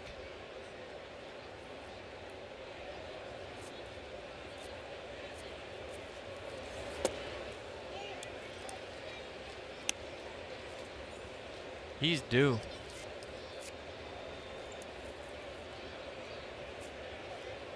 He hasn't had a hit all game. Yeah. 0 for 3 yesterday. His last hit, a base hit, 7th inning on Tuesday night, right after he had homered. 2-homer game against the Braves, and that ball is hammered. Goodwin's going to come around third, and Bob Henley is going to hold him. Bryant had to make sure that ball was not caught, so he was totally holding first and third, and Ryan Zimmerman hitting that ball extremely hard. Yeah, Brian Goodwin had to freeze on this. Actually went back to second base. Look at the low liner off the bat of Ryan. Yeah, he was due. A whole 4 at-bats since he got a hit. Watch Goodwin, top of your screen. He's thinking that T.J. Rivera is going to snag that, so he had to hang out. That was a good play. 8 hits for the Nats now, and Dan Warthen, the Mets pitching coach, to the mound. 109.5 miles an hour on that Zimmerman line drive. Murphy stepping in, already 2 for 2 tonight, Dan. Bob, and with that first inning single, this is a remarkable stretch now for Daniel Murphy. Nats and Mets fans aware of his dominance over his former team, but how about the consistency as well? He's now played 26 games against the Mets since signing with the Nationals. He has a hit, a walk, or a hit by pitch in every single one of them. He's reached base in every game he's played against the Mets. And I've got him 40 for 101 against his ex-ball club, hitting .396. Crazy. Well, he's going to torture them for as long as he can. Maybe the rest of his career. Watching his practice swings, he was sticking that left elbow in his ribs, which means he's trying to hit something in the air here. He always does. That's a ground ball, fair by Duda. Scoring is Goodwin. Zimmerman to third. That ball's deep in the corner. Bob Henley's going to send him, and Daniel Murphy's going to end up at third base. 4-1 Nationals.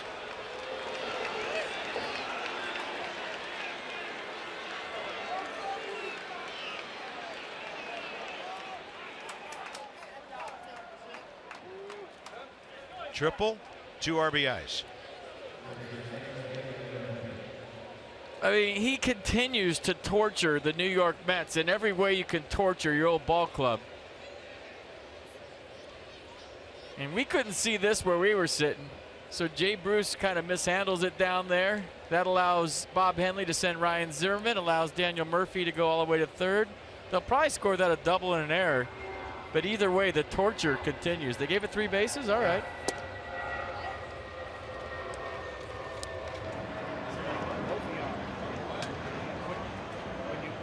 Daniel Murphy's second triple of the year. His RBI total is up to 45. Infield in Anthony Rendon. And you look at every ball in this inning, it has been well hit. Even Bryce Harper's out. Look at Dusty coaching him up. Talking about low line drives, getting on top.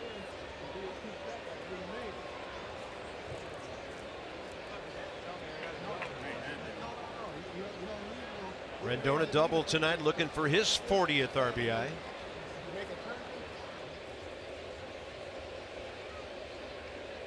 Infield in. Fastball up. I am still so impressed by that Oppo Boppo we saw from Brian Goodwin. To the wall on a fly, 370 the other way. Yeah, he's turned out to be a really good player. Really good. And the nicest kid you'll ever meet. Rendon jammed. This one has a chance to fall. It's on the ground, and the Nats lead 5-1. Rendon a two-hit night.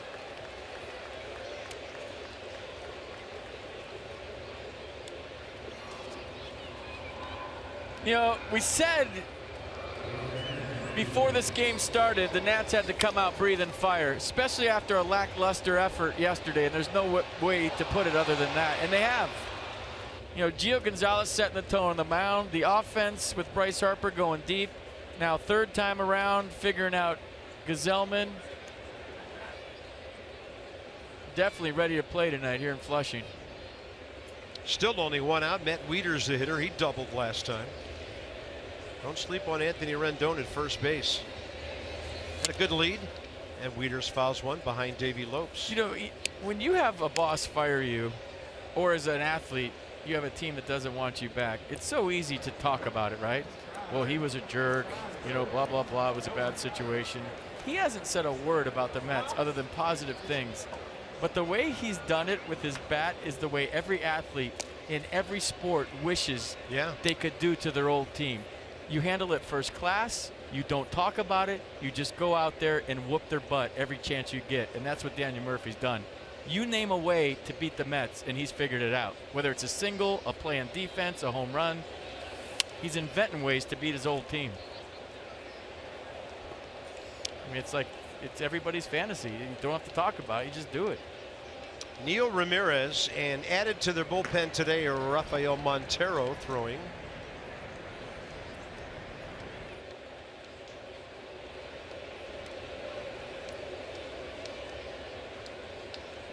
To Wieters. He'll guide a bouncing ball the other way. Mets will try to turn a couple. Matt will beat it out to get it down to Michael A. Taylor here in the fifth.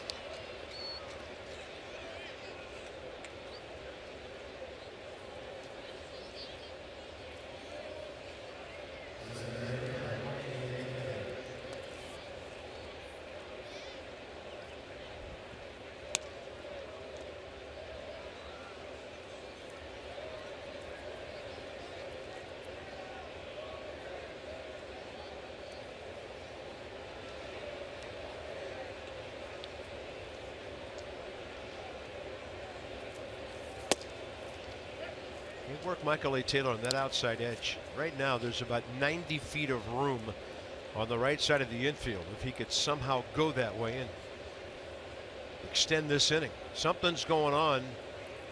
Is it Juan Lagares in center field? Something going on. Terry Collins heading out there with the Mets trainer. I'll tell you what, Terry Collins is headed out on the field with his trainer way too many times this year. Did he maybe hurt himself on that blooper hit by Rendon? We saw the ball go under him.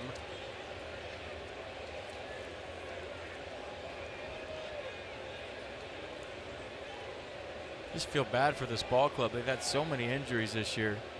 And you can be sitting at home going, well, FP, they're in second place. Why would you say that? You never wish that on anybody. If you're happy about another team's injuries, then it comes back on you. It's karma. You always want to face teams full strength. You always want to play them at the top of their game. Because if you're good enough and you're the championship team you think you are, you should want that. And these guys have been through way too much this year. Ray Ramirez seems satisfied along with Terry Collins. So here's the dive to the backhand. Did he catch his glove? That's what usually happens on a dive. Or did the ball hit him in a bad place?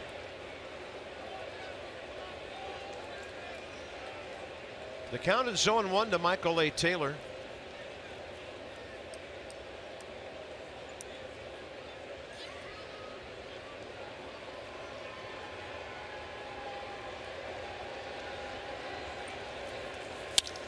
He's going to hit one high in the air to deep center. Lagares going back to the wall. See you later. Michael A. Taylor straight away, 7-1, Washington.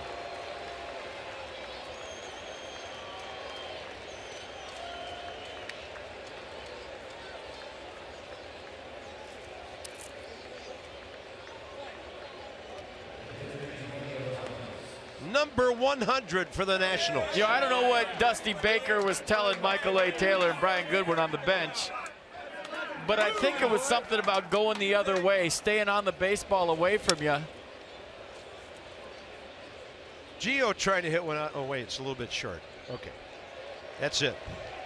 Yeah, you're right, FP. Dusty conferring with his two young outfielders, and both of them went deep. Taylor out of the yard. Goodwin started it off the left field wall opposite field. Great inning. It's 7-1 Washington.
Here at Citi Field, and while the Mets have gotten a couple guys back from injury in recent days, Yoenis Cespedes, Steven Matz, Seth Lugo, the injury bug continues to bite the Nationals' main competition within their own division. Even today, the Mets putting two players, key players, on the disabled list. Neil Walker, a partially torn hamstring.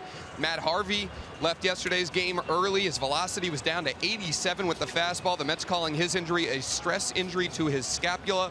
And there you take a look at all of the players, key players currently on the DL for the Mets. The Mets also announcing today that Noah Syndergaard will not start throwing for at least 4 more weeks as he tries to work back from his lat injury. So while Juan Lagares is, for now at least, remaining in this game, apparently not injuring his wrist too severely, the Mets guys dealing with seemingly another major injury every other day.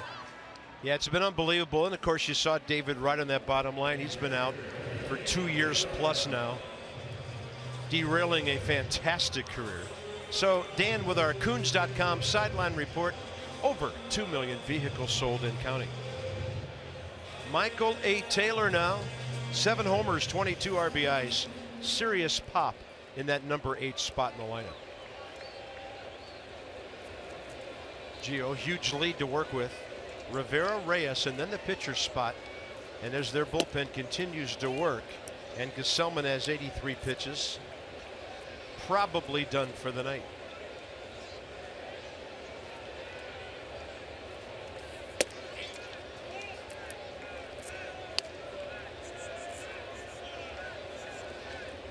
Cycle in the inning.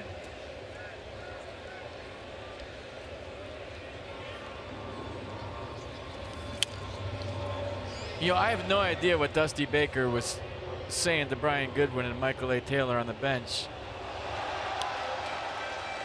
But to see Michael A. go up there after striking out his last time and hit a home run, and that's just good stuff. And Dusty's at his best when he's teaching and young players. And you saw those guys listen to every word he said. He didn't tell them to go hit a home run. I don't even know if they were talking about hitting. But just the communication between Dusty Baker and his players has always been top notch. But for young players, you just soak it in like a sponge. Anything that guy says. Until he says it like for the 8th time. Then you just say, all right.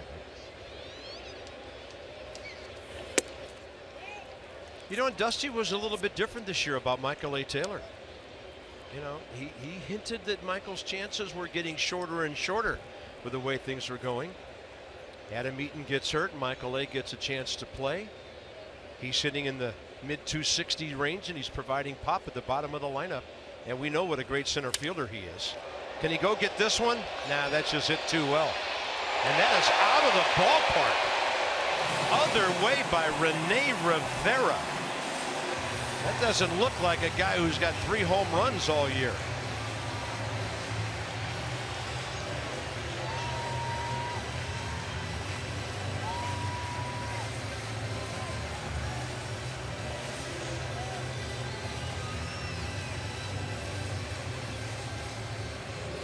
A low tracer out of here. Let's see where the pitch was.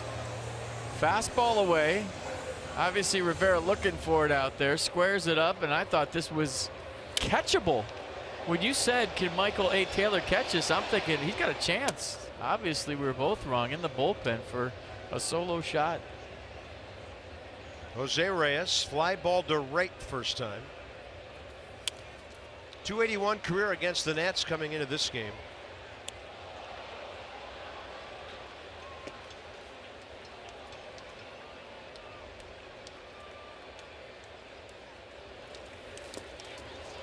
Nasty breaking ball in the dirt.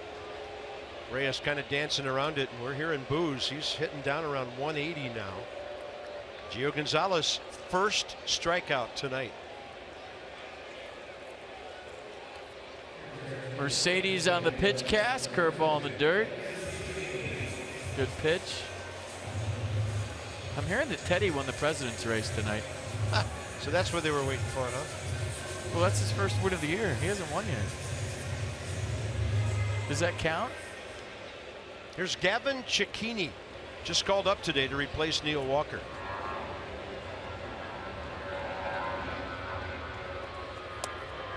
He's a #1 draft pick, 12th overall 5 years ago, 280 hitter in the minor leagues.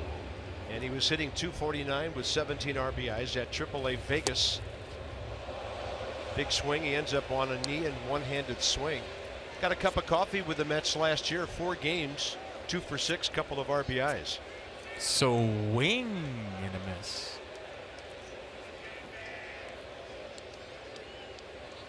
Hmm. 0-2, and he swings hard again. Louisiana kid out of Lake Charles. His brother Gavin, or he has a brother that's an infielder in the Royals organization. If he has a brother named Gavin, their family's a mess. Yeah, they are. Because he's Gavin, and if he has a brother Gavin, then how are you going to like call him in from outside when they're kids? Guerin was his name. Guerin, Gavin. Swing and a miss. I don't think Guerin would have hit that ball either. 2 down.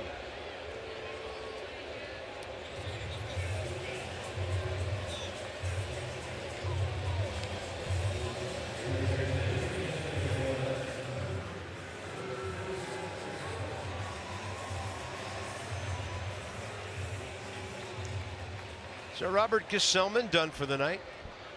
7 runs on 11 hits. There's Curtis Granderson now to hit for Juan Lagares, so he's come out of the game. What is up with the Mets and these injuries this year? It's unbelievable.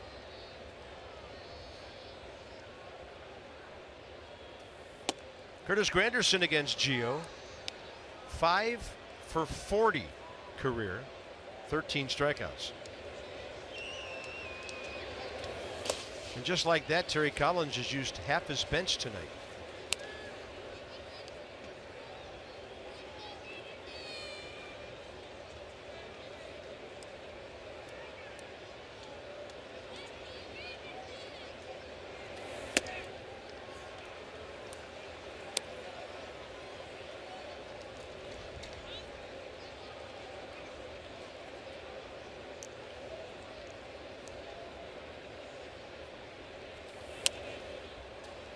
Pretty good jammage there.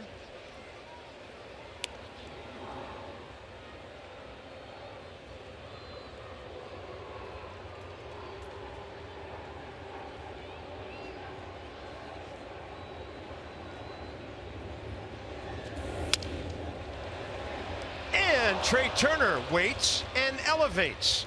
And then Murphy cheers him on. I think Daniel did everything but jump with him there. And Trey Turner on the ship takes care of that. 7-2 Nats after 5.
Baseball on Masson, brought to you by the Lexus RX, featuring a pre-collision system with pedestrian detection.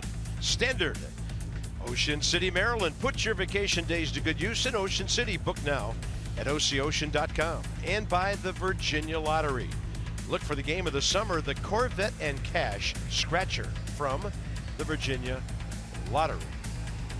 Freedom Tower, beautiful sunset across the East River over in Manhattan.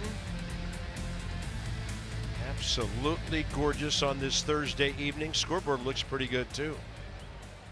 Nats will be facing 30-year-old left-hander Josh Edgen. 32nd appearance, 25 hits in 26 innings.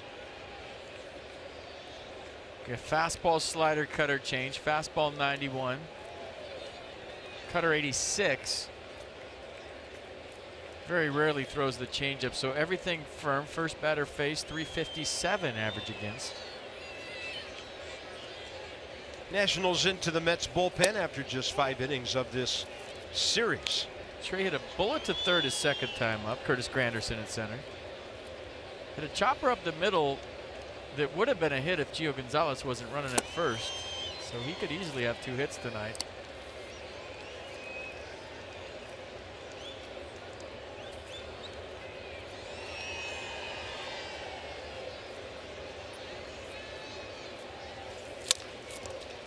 Couple of hops and forward to grab it, Flores, and Trey Turner's speed forces him to rush the throw.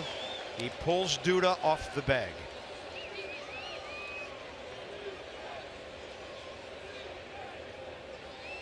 You know, give Trey credit for hustling and not just moping to first after Wilmer Flores catches this. A lot of guys, when they're 0 for 3, don't run this hard to first base. I think, and we'll have to check because it was a couple of weeks ago we had the stat, that's the 10th time that Trey Turner has reached on an error this year. That's the most of the majors. So another case of full-blown panic. 22 for 26 stealing, second most bags in the league. There's an art as an infielder to be quick but not be in a hurry. And there's certain guys in the game that you know when they step in the box you have to be quick. But when you rush things is when your feet aren't underneath you. So how are you quick and not in a hurry? It's with your lower half with your feet. It's a chop chop, you get them set, But if those aren't quick and you rush with your arm, the throw goes awry.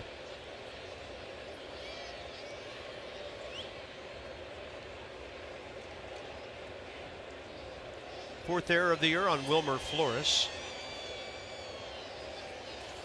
Goodwin, right center base hit. He keeps on doing it. Turner over to third. Bob Henley's going to send him. Took a while for Granderson to get to the relay man, and it is no contest at first base, or rather at the plate, after Trey left first base, and the Nats get a run right back and lead 8-2.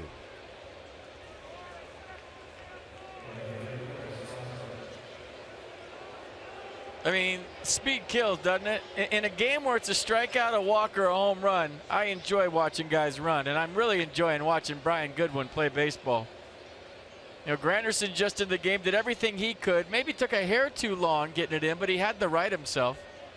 And you could see that coming as soon as the ball went in the gap, that Bob Henley with a lead was going to send Trey Turner. And another hit for Brian Goodwin, 2 for 4 on the night. He is 7 for his last 14. Here's Harper. Front door breaking ball. Looked like he was looking for it. Bryce is 2 for 12 with a homer, 2 RBIs against Josh Edgen. Harper, first inning homer. Gio, fourth inning single, and then the 5-run explosion, highlighted by the Murphy 2-run triple in the 5th, and the Taylor 2-run homer. So everybody has a hit except Trey, but he just got aboard because of his speed and pretty much stole a run from the Mets on that trip around the bases.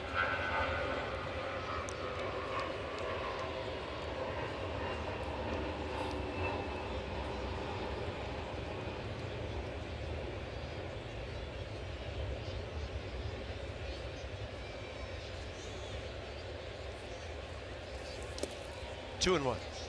Good secondary lead out there at second by Goodwin too. He was ready to roll.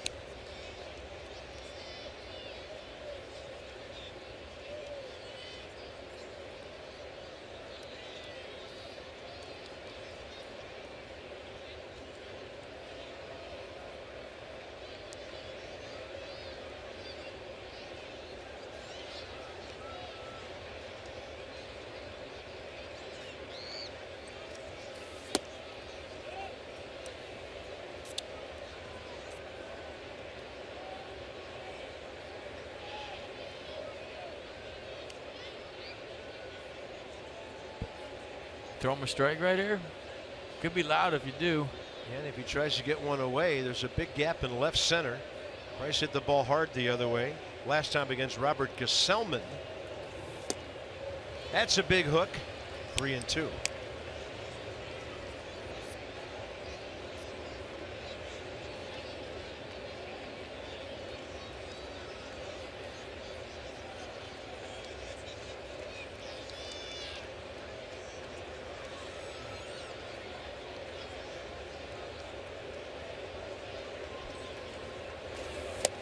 Another big hook. 1 out, 6th inning. Do you walk Ryan Zimmerman to get to Daniel Murphy, who's tortured you? Let's see what Terry Collins does right here. So another slider, 3-1 slider, 3-2 slider. Retires Bryce Harper.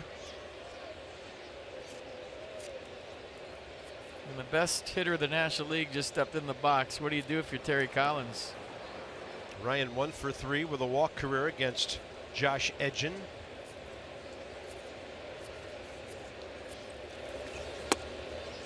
That ball he hit last time was screaming into right center field. They got Goodwin to third. It was first and third, 1 out, and then everything started lighting up in that inning.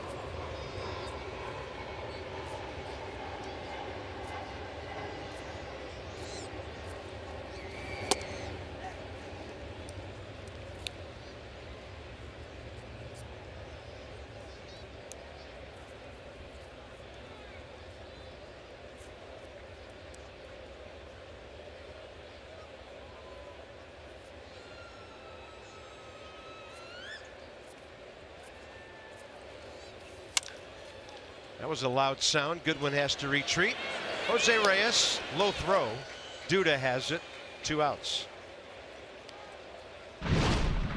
How about some Geico highlights the night of Daniel Murphy? First time up, they scored it a hit. He'll take it all day long. Next time up the middle, base hit, so 2 for 2. How about his third time? Triple in the right field corner. So updated numbers against the Mets. 41 for 102, that's a 402 average, 7 doubles, a triple, 8 homers, 28 RBI, and he's reached base safely in all 26 games. Geico, 15 minutes could save you 50% or more on car insurance. Visit geico.com to see how much you could save.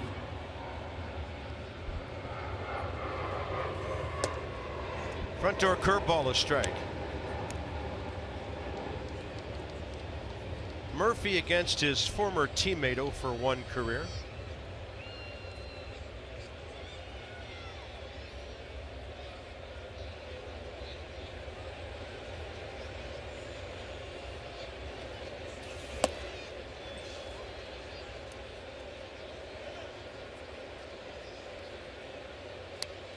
Look out, Charlie Blackmon.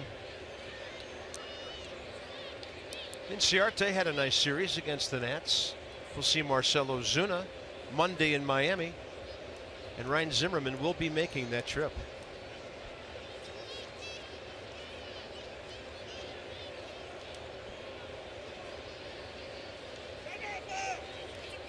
A balk, and Brian Goodwin to third base. Home plate umpire Brian Gorman all over that.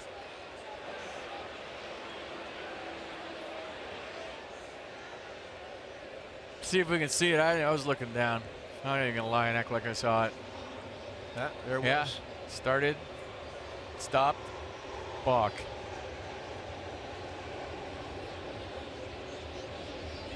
One to Murphy. Trying to hang in there against that big curveball. I went up to Kevin Long and Pat Rossler today, both hitting coaches for the Mets, and thanked them for changing Daniel Murphy's swing last year, or 2 years ago. And they were like, what? I said, well, I get to watch him hit every day. And you guys were a big reason why he got on the plate, looked for the bottom half of the ball, and started to do damage instead of just being a pesky hitter. How could they not know what you were thanking them for? Murphy the other way, and ball's carrying, and Cespedes will grab it, and the Nats get another run, an unearned run, as Turner's speed made something happen, and Goodwin brought him in.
Providing innovative high-value dental and vision benefits to area employers and individuals. Dominion National.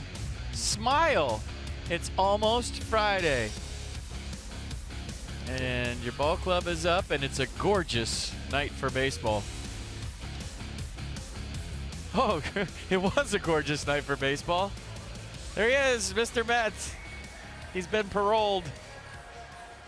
He's got a an ankle gizmo thing on. He can't leave the ballpark. He has to stay in house arrest here at Citi Field.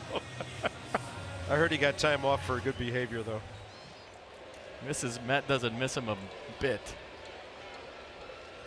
Gio, 74 pitches, 50 strikes. Wilmer Flores, bottom of the 6th.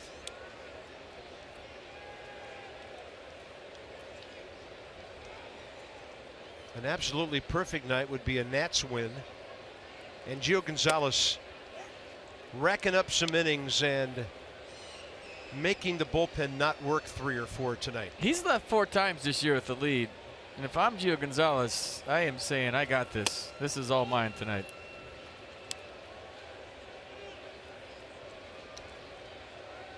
Two balls and a strike to Flores, who has popped a short, grounded to third.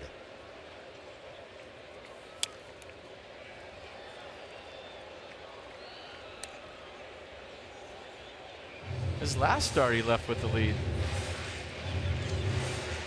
And I heard some of the post-game radio discussion after his last start. And this would be if all 5 times it worked out this year. He had bigger leads when he left than some other games, but somebody made the point he could be 10-1. Fly ball to right. Bryce barely has to move. First out, 6th inning. Mets box. TJ Rivera, their first base hit in the 2nd. Nothing else until the Cespedes Bruce back-to-back doubles in the 4th. Gio bowed his neck, got Rivera, got Duda, gave up the Rivera home run, the Rene Rivera home run to lead off the 5th, and now he's retired 4 straight. Mets came in at 248, 11th in the league, 7th in runs, and tied with Cincinnati, 2nd in home runs.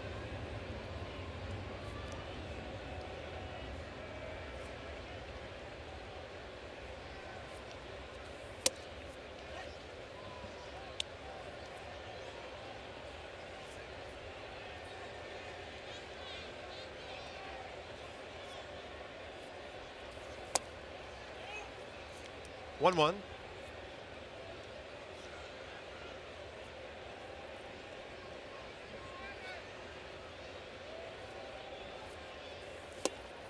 It's a great pitch. 86 diving away. The tempo, though. Yeah. Hey, we talked about it a lot the last couple of nights. Gio just getting it going. He got a lead. He's filling up the strike zone, not taking his time. And now carving up Yoenis Cespedes. So we saw the changeup on the Mercedes-Benz pitch gas. Then he just drops that breaker in the dirt, and Gio has 3 strikeouts. To me, a good tempo equals confidence. You know, if I'm working fast, I don't need to think about what pitch I'm going to throw next because they're all working. So whatever the catcher puts down, I'm throwing because I have confidence in all of my pitches. You know, it's like going shopping and you know what you're going to buy. You just grab it, you go to the register, you check out. The times when you go shopping, you don't know what you're going to buy. You sit there for 20 minutes, you can't figure it out. You go to the dressing room 6 times. That's when you don't have confidence in what you want to wear. As a pitcher, when you have confidence in your pitches, you get on the mound, you throw it, and you don't think about anything. And Gio Gonzalez has full confidence in what he buys at the store and what he's throwing on the mound right now. He does. How long did you go shopping today? You know, you go to the grocery store too, and you don't have a list, and you're just walking down aisles going, oh, that looks good. No, I shouldn't buy that. I can't afford it. But when you have the list, you just throw things in the cart, and you're done in like 30 minutes.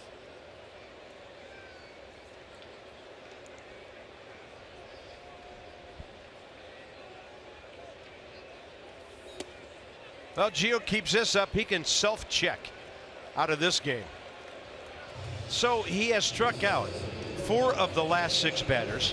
Into the 7th. Gio, as usual, great at Citi Field.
TV right now. Just like we promised you earlier in the game, it's Miller time, brought to you by Miller Lite.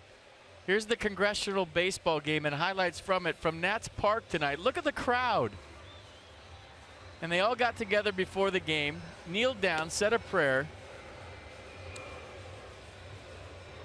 and then did what they love to do best, and that's play baseball. A little short arm delivery right there, fastball 64. Got a change up and a slider to go with it, but that looks like an RBI knock to me. And the run scores, and here comes the second run. Check this out. Get down! Safe, and the crowd goes crazy. Last I checked, the Republicans were up 2-0, but I haven't checked in lately. So way to go, guys. That's awesome, and our prayers go out to all those who were wounded, and we hope you guys are having fun. And I, for one, am glad that you played that game tonight. Yep. Can't let those discourage us from living our lives. By the way, David Bailey, an officer injured yesterday, threw out the first pitch. Here's Rafael Montero joining the Mets today. Recalled, he's been in 13 games, couple of starts this year. And really hittable. 33 hits in 19 2/3. So they've made some changes. Michael Conforto's in the game playing center field. That moves Curtis Granderson over to right. So Juan Lagares already out of the game. Rendon jammed, then he fouls one. Here's the first pitch you were talking about, Cart. Well done, David. Yeah, David Bailey with the first pitch tonight at Nats Park.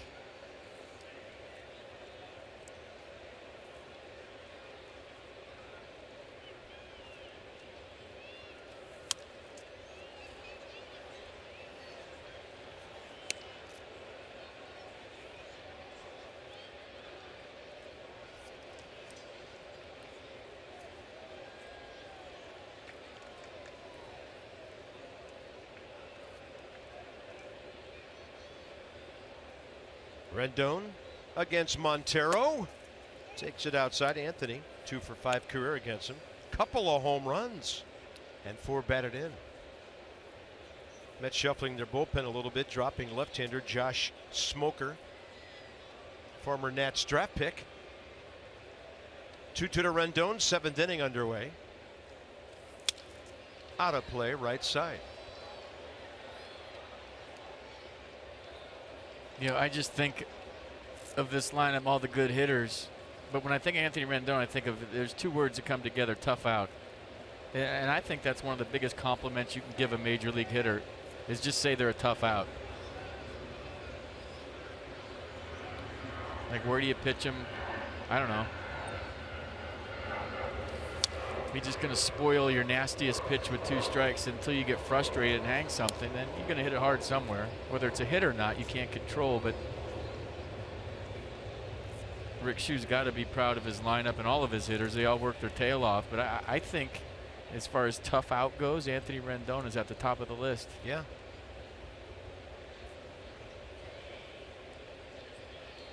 The guy maybe you have to work the hardest. He and Daniel Murphy. 2-2 again, and a bouncer third base way on the charge. Wilmer Flores makes a good play. Inside the Numbers brought to you by PNC Bank. Since the start of the Nats' first championship season, 63 out of 98 against the Mets. Out hitting them, runs per game a full run more. Home runs no contest. Starters much better than the oft injured Mets.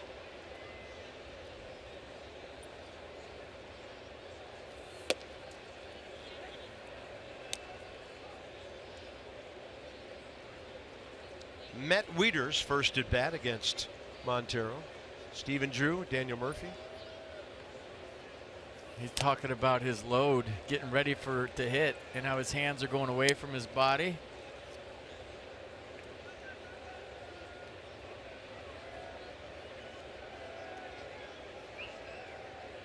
I'll be right back. I want to go listen to this.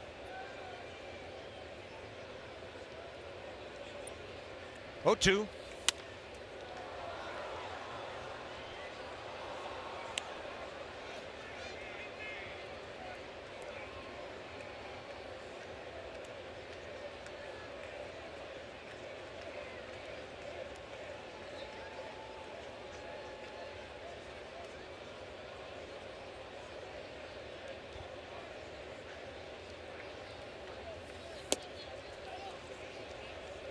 Did you hear that? Oh my goodness. Juan Lagares has fractured his thumb. A quick medical report from the Mets during the ball game letting us know that he is really hurt. Wieters will lift one out toward his replacement. Is it Conforto? It is.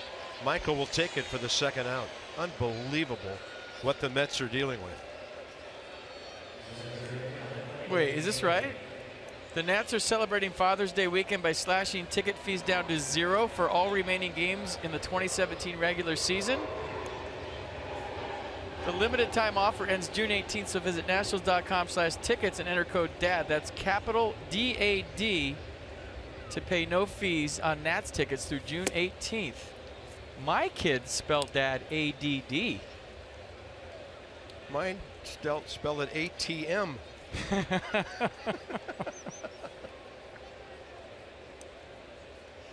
Oh boy.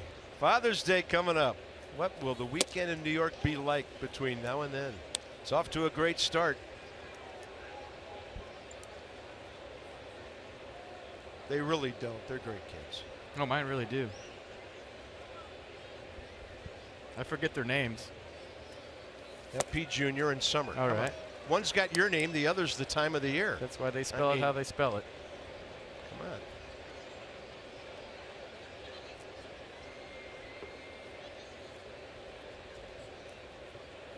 One and two to Michael A. Taylor.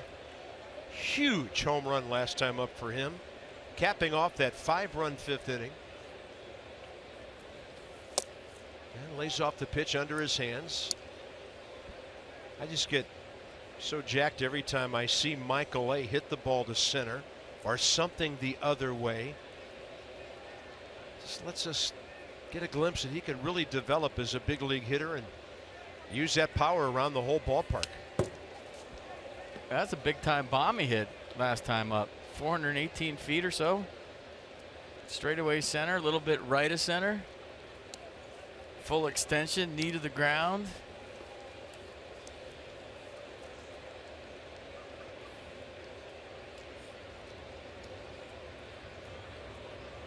Full day off yesterday, coming out raking today. And Michael getting some swings here. Staying alive.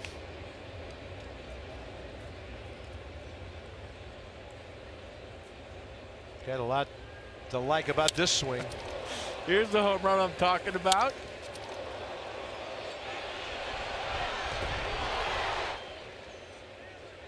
Two here in the seventh. Curveball gets away. Taylor a chance to beat it out. And staying on the bag, Lucas Duda, inning over. Montero. The smell of freshly popped corn here. Citi Field. Nats love this place.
7 pitches, 59 strikes. He's through 6. 2 runs on 4 hits. And when you have insight, you know how to handle your finances with confidence. Brought to you by PNC Bank. For the achiever in you, Alejandro De Aza at Syracuse, signed by the Nats yesterday. He was with the Mets last year, hit .205 here with 6 homers, 25 RBIs, 9 doubles, played 130 games with an at-bat or 2 on the average. Established big league guy, Alejandro De Aza, 33 years of age. Gio against TJ Rivera, Lucas Duda, and Rene Rivera. Big curveball, a beauty, a strike.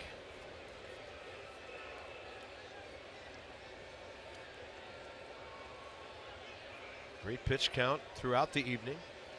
So one long inning was the 20-pitch 5th inning.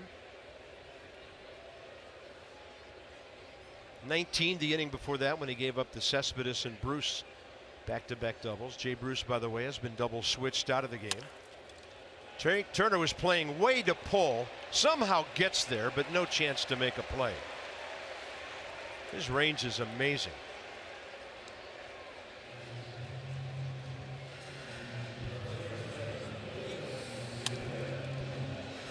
I mean, to his left, it's incredible. I mean, he gets the balls that a lot of guys don't get to. I like the fact they didn't throw it right there. Couldn't get the grip on the exchange. You see right there, he kind of has to double pump. A smart play not to throw it. But how many shortstops even get to that ball? Lucas Duda, tapper in front of the plate and a foul pop-up.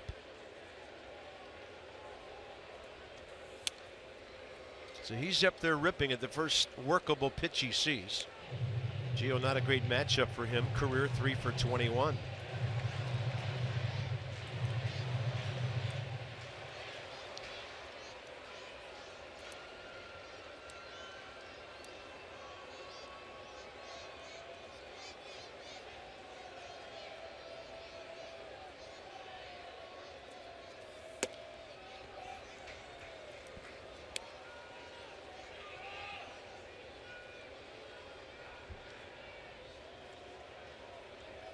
Shiftage.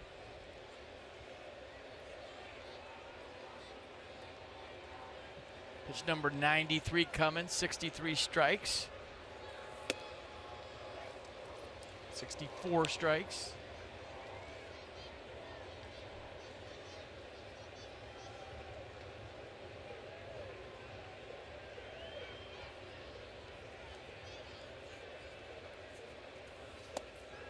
Started and Duda stopped.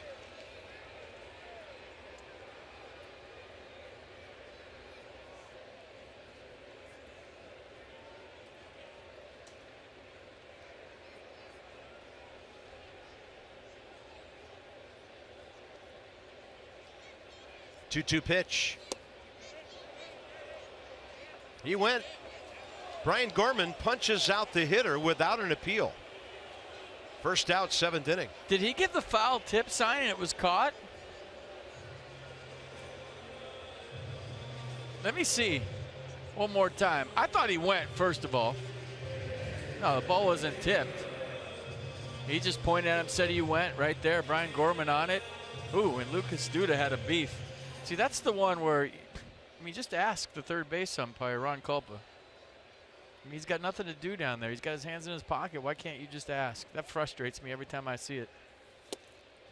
Gio, first pitch changeup to Rene Rivera, who hit that very impressive home run to right center last time up.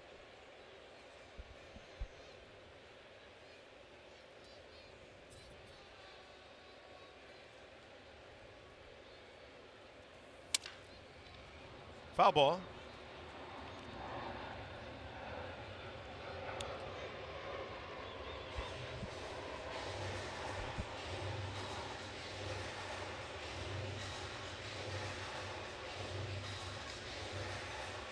Chevy Road Ahead and the Nats. It's all brought to you by ChevyFirst.com. So we gave you the pitching matchups for the series. We'll do it again. Max Scherzer, Steven Matz tomorrow. 4 o'clock Saturday. Strasburg and Lugo. That's Seth Lugo. Joe Ross, Jacob deGrom on Sunday. And you're looking at the first 2 of 3 at Miami. Next Wednesday is a noon Eastern game at Marlins Park. Our first visit to Miami, and it's going to be beyond the middle of June. Well, that means you can set your clock to a thunderstorm at 4 o'clock every day. Yeah. Now been here twice, Philly twice, Atlanta twice.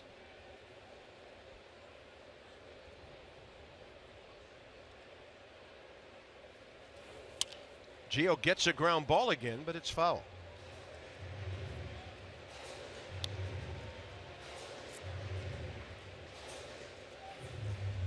Well, the Nats play the Marlins twice right out of the gate, and that's it, right? Haven't seen him in 2.5 months.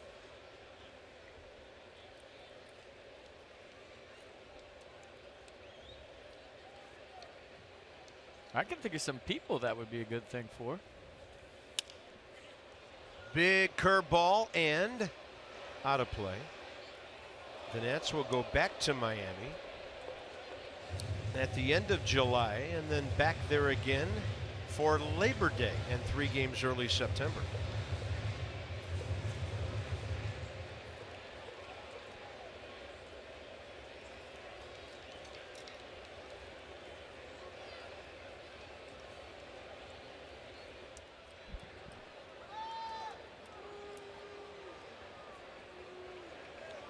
Good battle here, Rivera giving Gio some fits as he tries to close out the 7th inning. That's up and in. 2-2 with 1 out. Tried to get him to hit the ball on the ground, but nothing playable yet. That's a look of confidence right there.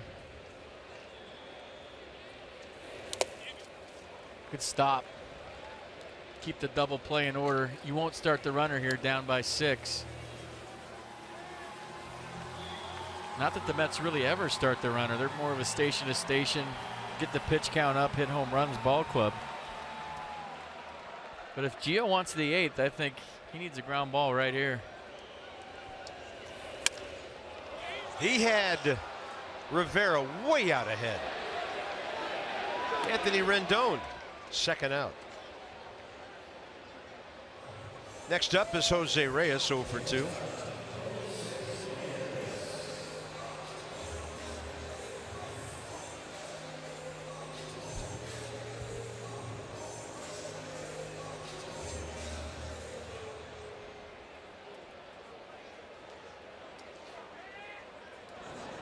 Here's some boos in New York. Wait till Oliver Perez makes an appearance in this series. Haven't forgiven him for signing a big contract here a long time ago. He's been pretty good lately for the Nats. Situational guy against lefties.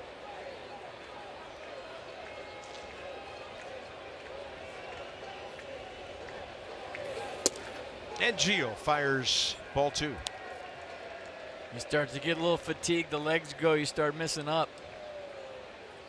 You know, when you get on top of the ball and you're out front, it's because your legs are strong. When they start to get weak, and they usually do at around 100 pitches, the first sign is you miss up. It's going to be another fly ball, and Michael A. Taylor waiting for this. 7 innings for Gio, 2 runs on 5 hits. Only once tonight have the Mets had more than 1 hit in an inning.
A year ago today, Michael A. Taylor brings home Danny Espinosa. Nats Cubs. And Jason Worth, he would only get a single for this, but look how far that baby goes. And the Nats in 12 win it 5-4. Look out, Jason, they're all coming to get you. And here comes the retreat. Nats came from a run down 3 times in that game. Where's the strangler? Is he coming to get him? I think that's where he was born. That's why Jason was running to right. And that was the best post-game interview ever. By the way, we got some information passed along to us a moment ago. The Congressional baseball game tonight, 24,959. Great crowd. Gio's done. Here's Stephen Drew leading off top 8. Montero's still in there. Drew faces him for the first time. If I remember that right, Dan asked Jason about his age and people talking about it, and Jason told everybody what they could do.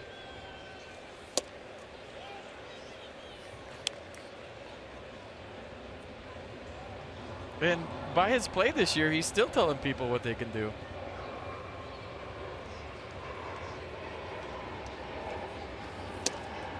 Pitch away, he takes it. When's the bobblehead in Potomac is what I want to know. August 26th, Dan says in the microphone quickly. How would he know? He can't wait for it. He's got a bobblehead. August 26th, 4:44 p.m. First 1,500 fans. First 2,500 fans in attendance get one for free, and I already have one on my mantle, and it's autographed by Jason.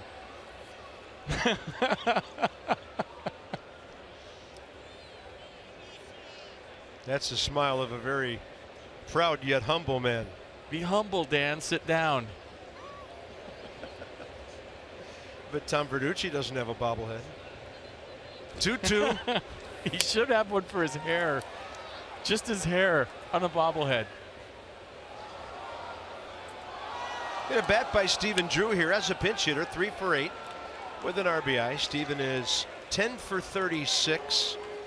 Boy, since he's come back from that long DL stint because of the hamstring, what kind of bench does this ball club have? Drew and Lynn from the left side. Very good one. 2-2.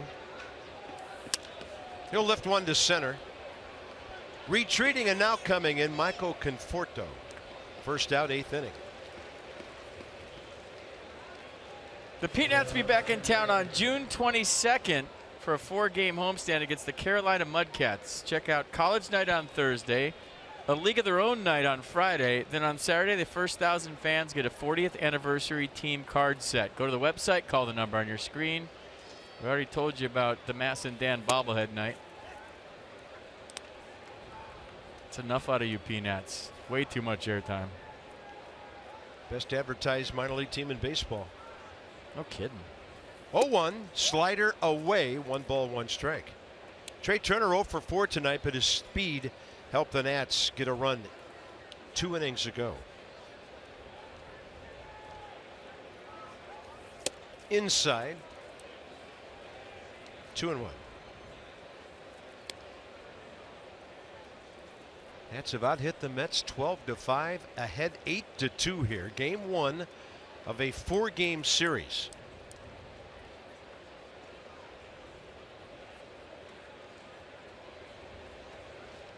And the great thing about this is bullpen's got some work to do yet, but Gio set the tone, and now the Nats have Scherzer and Strasburg going the next 2 games. Gio will also finish it up on Sunday.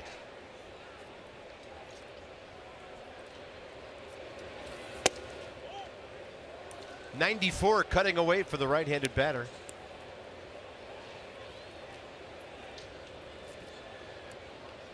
Terry Collins ball club, another blow tonight. Juan Lagares with a fracture at the base of his thumb. Swing and a miss. That one right under Trey's bat. 5 in a row for Montero. Time for the unlimited baseball break, brought to you by T-Mobile. Anthony Rizzo, the guys around here told me he's been choking up as a leadoff guy when he hit some of those homers for the Cubs, including one over the Shea Bridge out there. Aaron Judge over in the Bronx. First rookie in either league to lead the league in batting average. How about the Buffalo? 2 for 4 yesterday with the Durham Bulls. He's on his way finally to playing for the Tampa Bay Rays.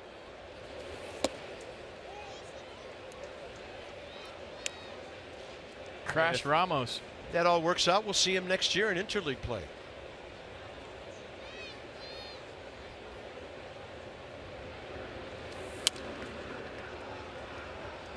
But Brian Goodwin's so relaxed and free and easy up there.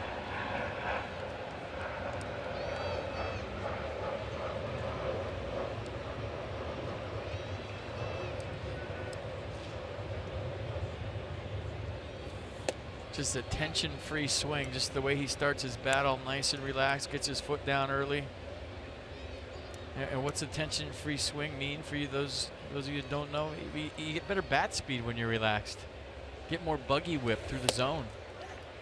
When you're tense up there, you know, tense muscles translate to a slow swing. When you're nice and relaxed, which is really easy to say, hey, just go up there and relax. It's the big leagues, you're playing in front of 40,000 people. Playing for your livelihood, but if you can do that, the ball comes off your bat and you don't have to swing that hard. 3-2. Bryce Harper on deck here in the 8th. Montero's retired 5 in a row.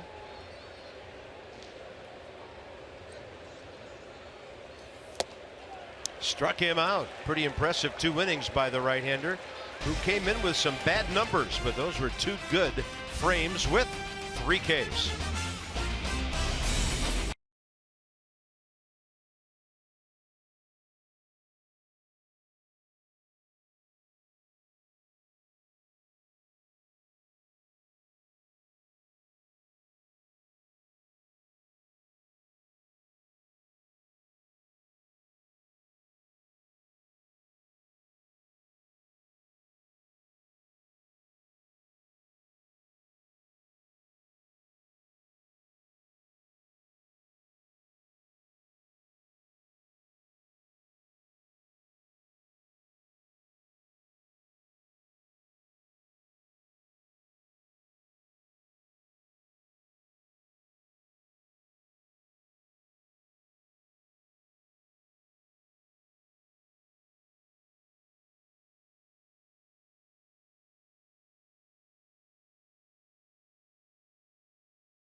Tonight in command from the get-go, 106 pitches, 74 strikes.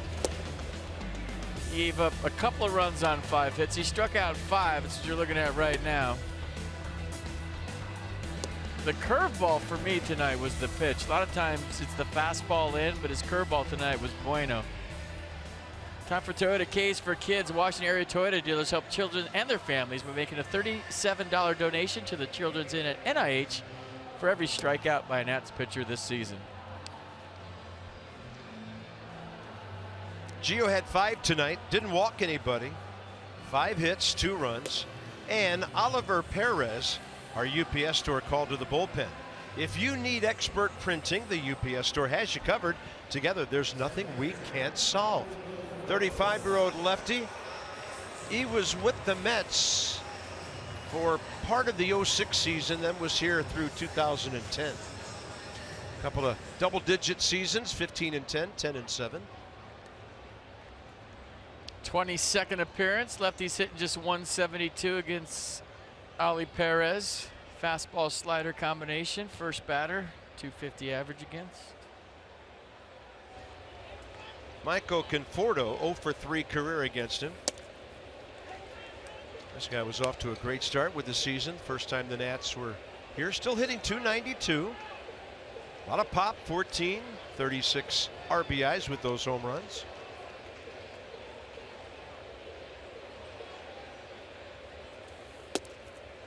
Big hook.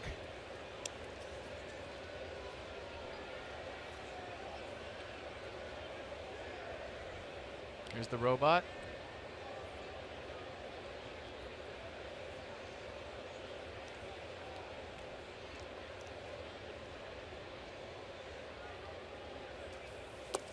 Wow, just hanging on that bat foot forever. Conforto down, 1 out, 8th inning. Well, he went the robot to Mr. Miyagi hang move right here. Wax on, wax off, slider, 3-pitch see ya. Nicely done. I'm telling you, that would mess you up as a hitter. I'm surprised most guys don't do it. I think they don't because it's hard to get to your release point consistently when you have a different delivery all the time. Here's Curtis Granderson's first at bat. He's 3 for 13 career against Oliver. We've seen him throw that heater a little better lately. That was 92. Got a few up to 94, 95 recently. Joe Blanton.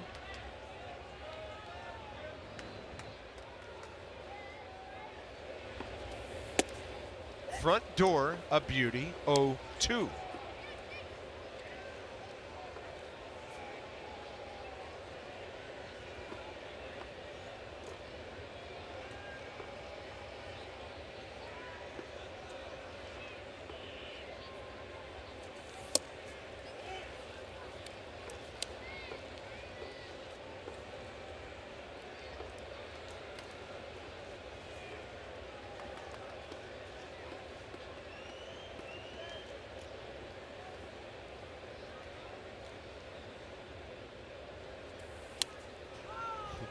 Really has him lunging and reaching to do something with that.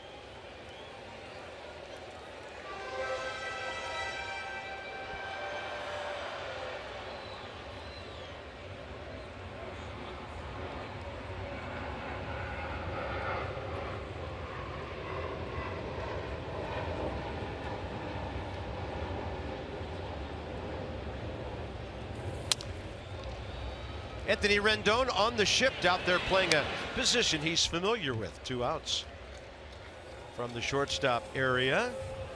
Dan on Dusty as our manager heads to the mound. Bob, I'll get this in quick. Dusty likes playing his position players on their birthday because he feels like they're set up to have a big day on their special day. Well, today's Dusty's birthday, and we were joking with him before the game. I said, how have you done on your birthday over the course of your career? He made a face. He said, not so good. Look up the numbers. So I did. 7 and 12 for Dusty in his managerial career on his birthday. Hoping to turn that around today. Got his team going in the right direction. Ali Perez coming out. Joe Blanton coming in here in the 8th.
Cast is presented by authority of the Washington Nationals and may not be reproduced or retransmitted in any form.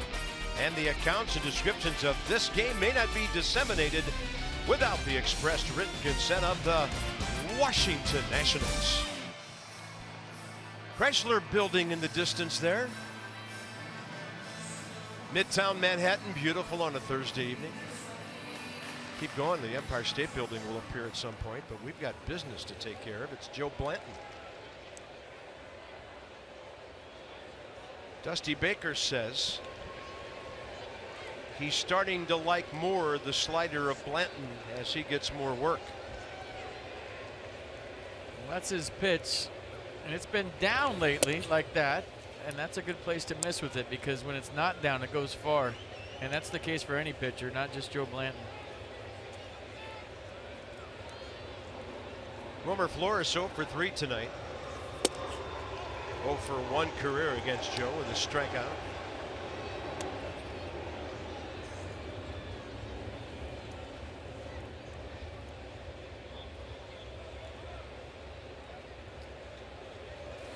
By the way, 8 pitches, 7 strikes for Oliver Perez. I mean, other teams right now know that when they get in the Nats bullpen, they got a chance, regardless of the score. I've been on other sides when there's bullpens that haven't been locked in, and your first thought is, okay, here we go. So maybe you're having a rough night, and a starter's having their way with you, but all of a sudden you see energy on the bench when you get into that team's bullpen.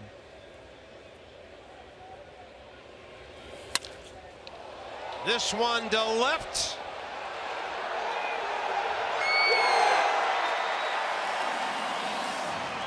Wilmer Flores, his 6th of the year. 8-3. 7th homer given up by Joe Blanton in 14 innings.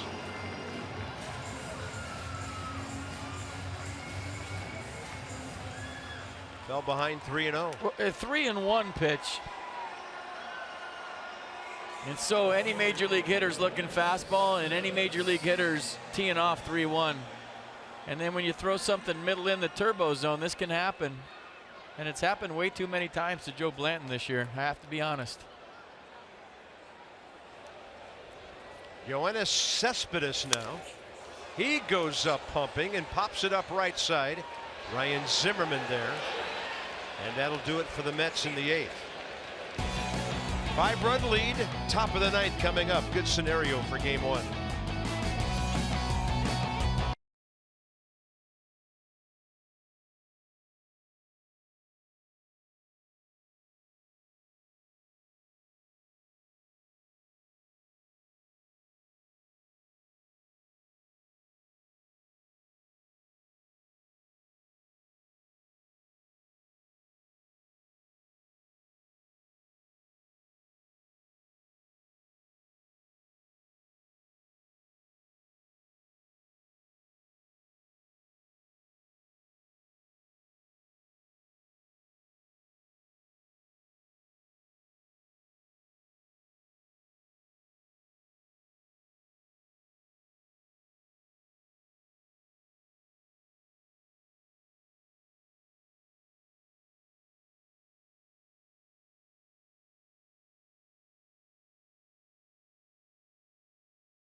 Tonight, it's the hardest home run he's ever hit in the StatCast era, 116.3 miles an hour. It's the hardest home run, the 3rd hardest home run, excuse me, I'm getting excited, hit in the big leagues this year. And it almost knocked down the stadium in right field to make it 1-0 Nats. His 17th of the year and his 50th RBI.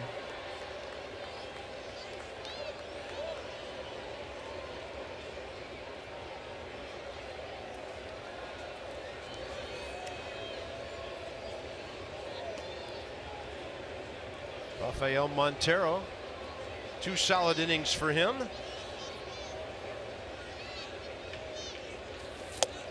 Turns one over, runs it away from Bryce, who's 1 for 2 career against him with, guess what? A homer. And 3 RBIs, 3 walks.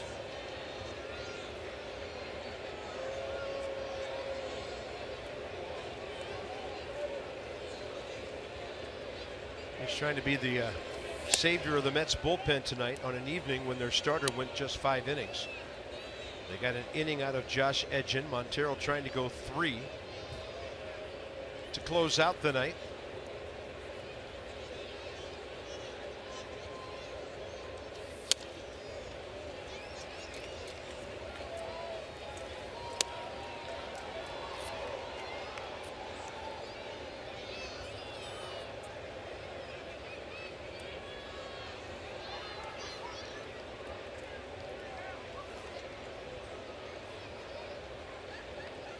And a 1-2 pitch.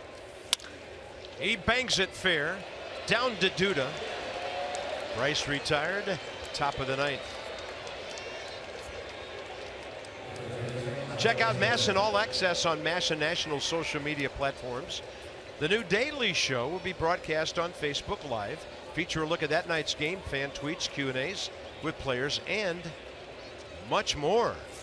Follow MASN Nationals on Facebook, Twitter, Instagram, and Snapchat for MASN All Access.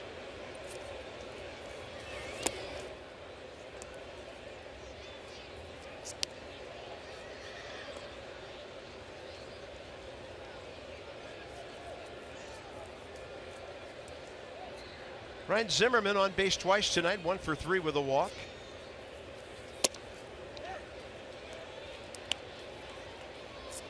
Hit number 81.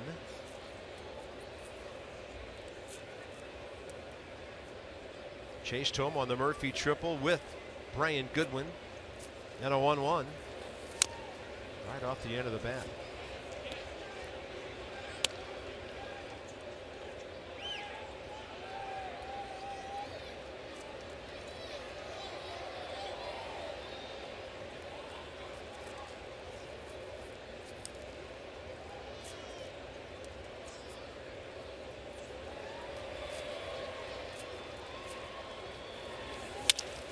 Up the middle, turned his back, and a kick saved by the pitcher.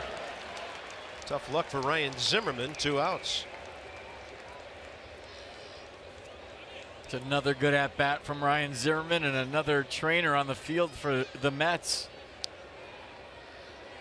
Looked like a cutter hit him in the leg. Here comes Terry Collins out with his trainer again. Maybe a fastball up that cut away from Ryan right onto his barrel. That is tough luck. That was heading for center. Gonna throw a few pitches here to make sure he's okay.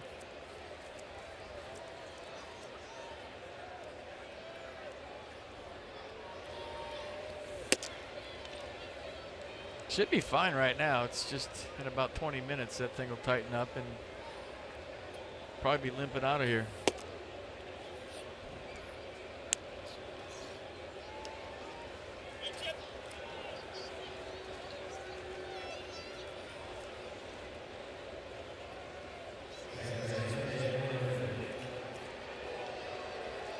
Daniel Murphy one more time here in New York. 3 for 4 tonight. 2 singles. A 2-run triple. The big blow of that 5-run 5th inning. They gave Gio and the Nats a ton of breathing room.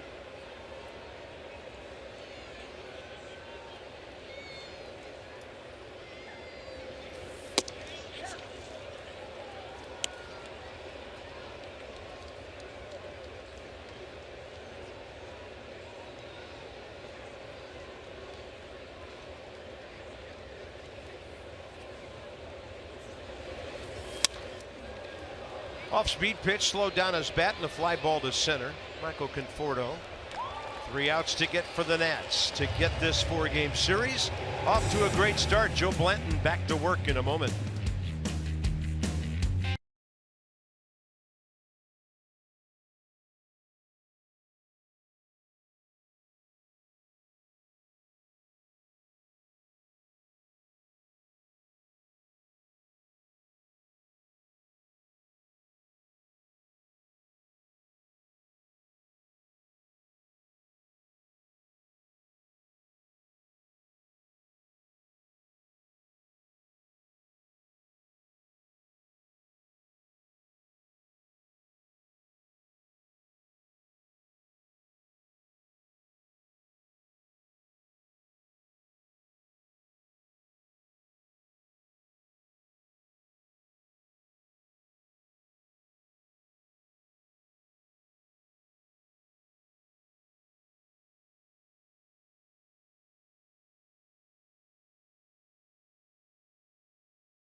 Nats would have a 9.5 game lead in the East. Our WB Mason postgame show is coming up when this one's over. Nats Extra, presented by Who But WB Mason, and Who But the dynamic duo of Johnny Holiday and Ray Knight. Travis d'Arnaud will hit in the pitcher's spot. 0 for 1 career against Joe Blanton, trying to get the final 3 outs here.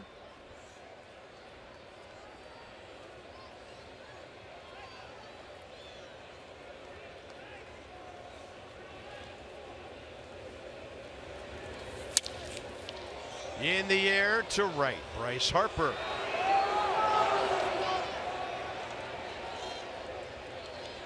Tomorrow night, Nats Mets game 2. Max Scherzer.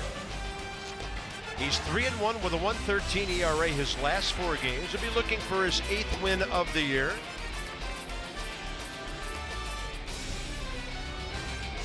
Last time out against the Rangers. Hard luck not to get the win. Steven Matz, after some left elbow problems, will be starting for New York. 6:30. Nats Extra pregame. There's Steven Matz, 26 years of age, 14-8 career. Joe Blanton to TJ Rivera, 0 for 1 against him.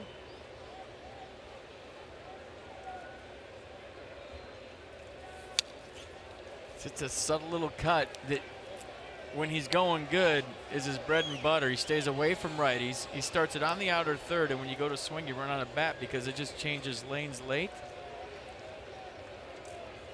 But getting ahead so key for Joe Blanton, because now he can expand on you, and that's what he does best. When he falls behind, he can't do that, and there's a perfect example. Get ahead, guys have to hack 2 down. Nats just want to get this thing over with, get in the clubhouse, and get off to a great start. Good cut on that pitch.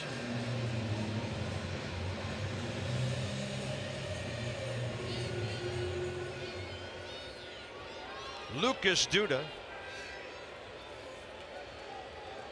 against Joe Blanton. 4 walks, 5 strikeouts, 0 for 7.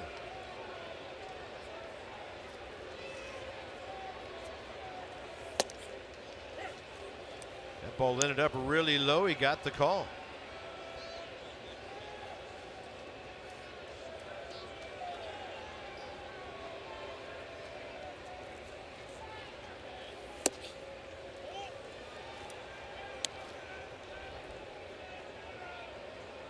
So big to get out of the gates quick in this series.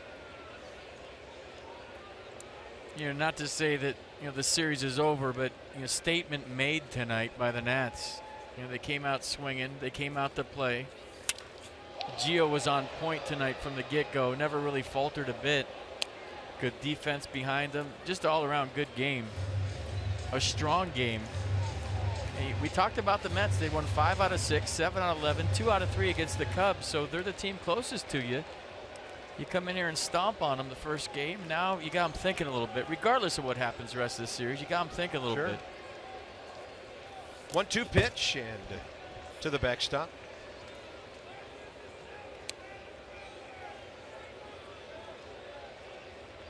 Michael A. Taylor with his 7th home run of the year. Bryce with his 17th. Brian with 1 hit tonight and a walk. Almost had 2, and Murph just keeps on torturing his old team. Yeah, 3 more hits. Like legit torture. 2-2, Ryan Zimmerman. A decisive win for the Nats in New York tonight. Gio was outstanding, and the Mets only get 6 hits all night, and the Nats win it 8-3 in big-time Game 1 fashion. Statement made, 3 more coming up, and the weekend is upon us. Yeah, the Nats had a lot of fans here. They took care of Gazelman. Bryce the early swing, and they never looked back. Tomorrow night, Max Scherzer and Steven Matz will get you going with Nats Extra pregame at 6:30. This has been a presentation of Masson. Johnny and Ray straight ahead with Nats Extra, and from Citi Field, where the Nats, by the way, are 4-0. See you later.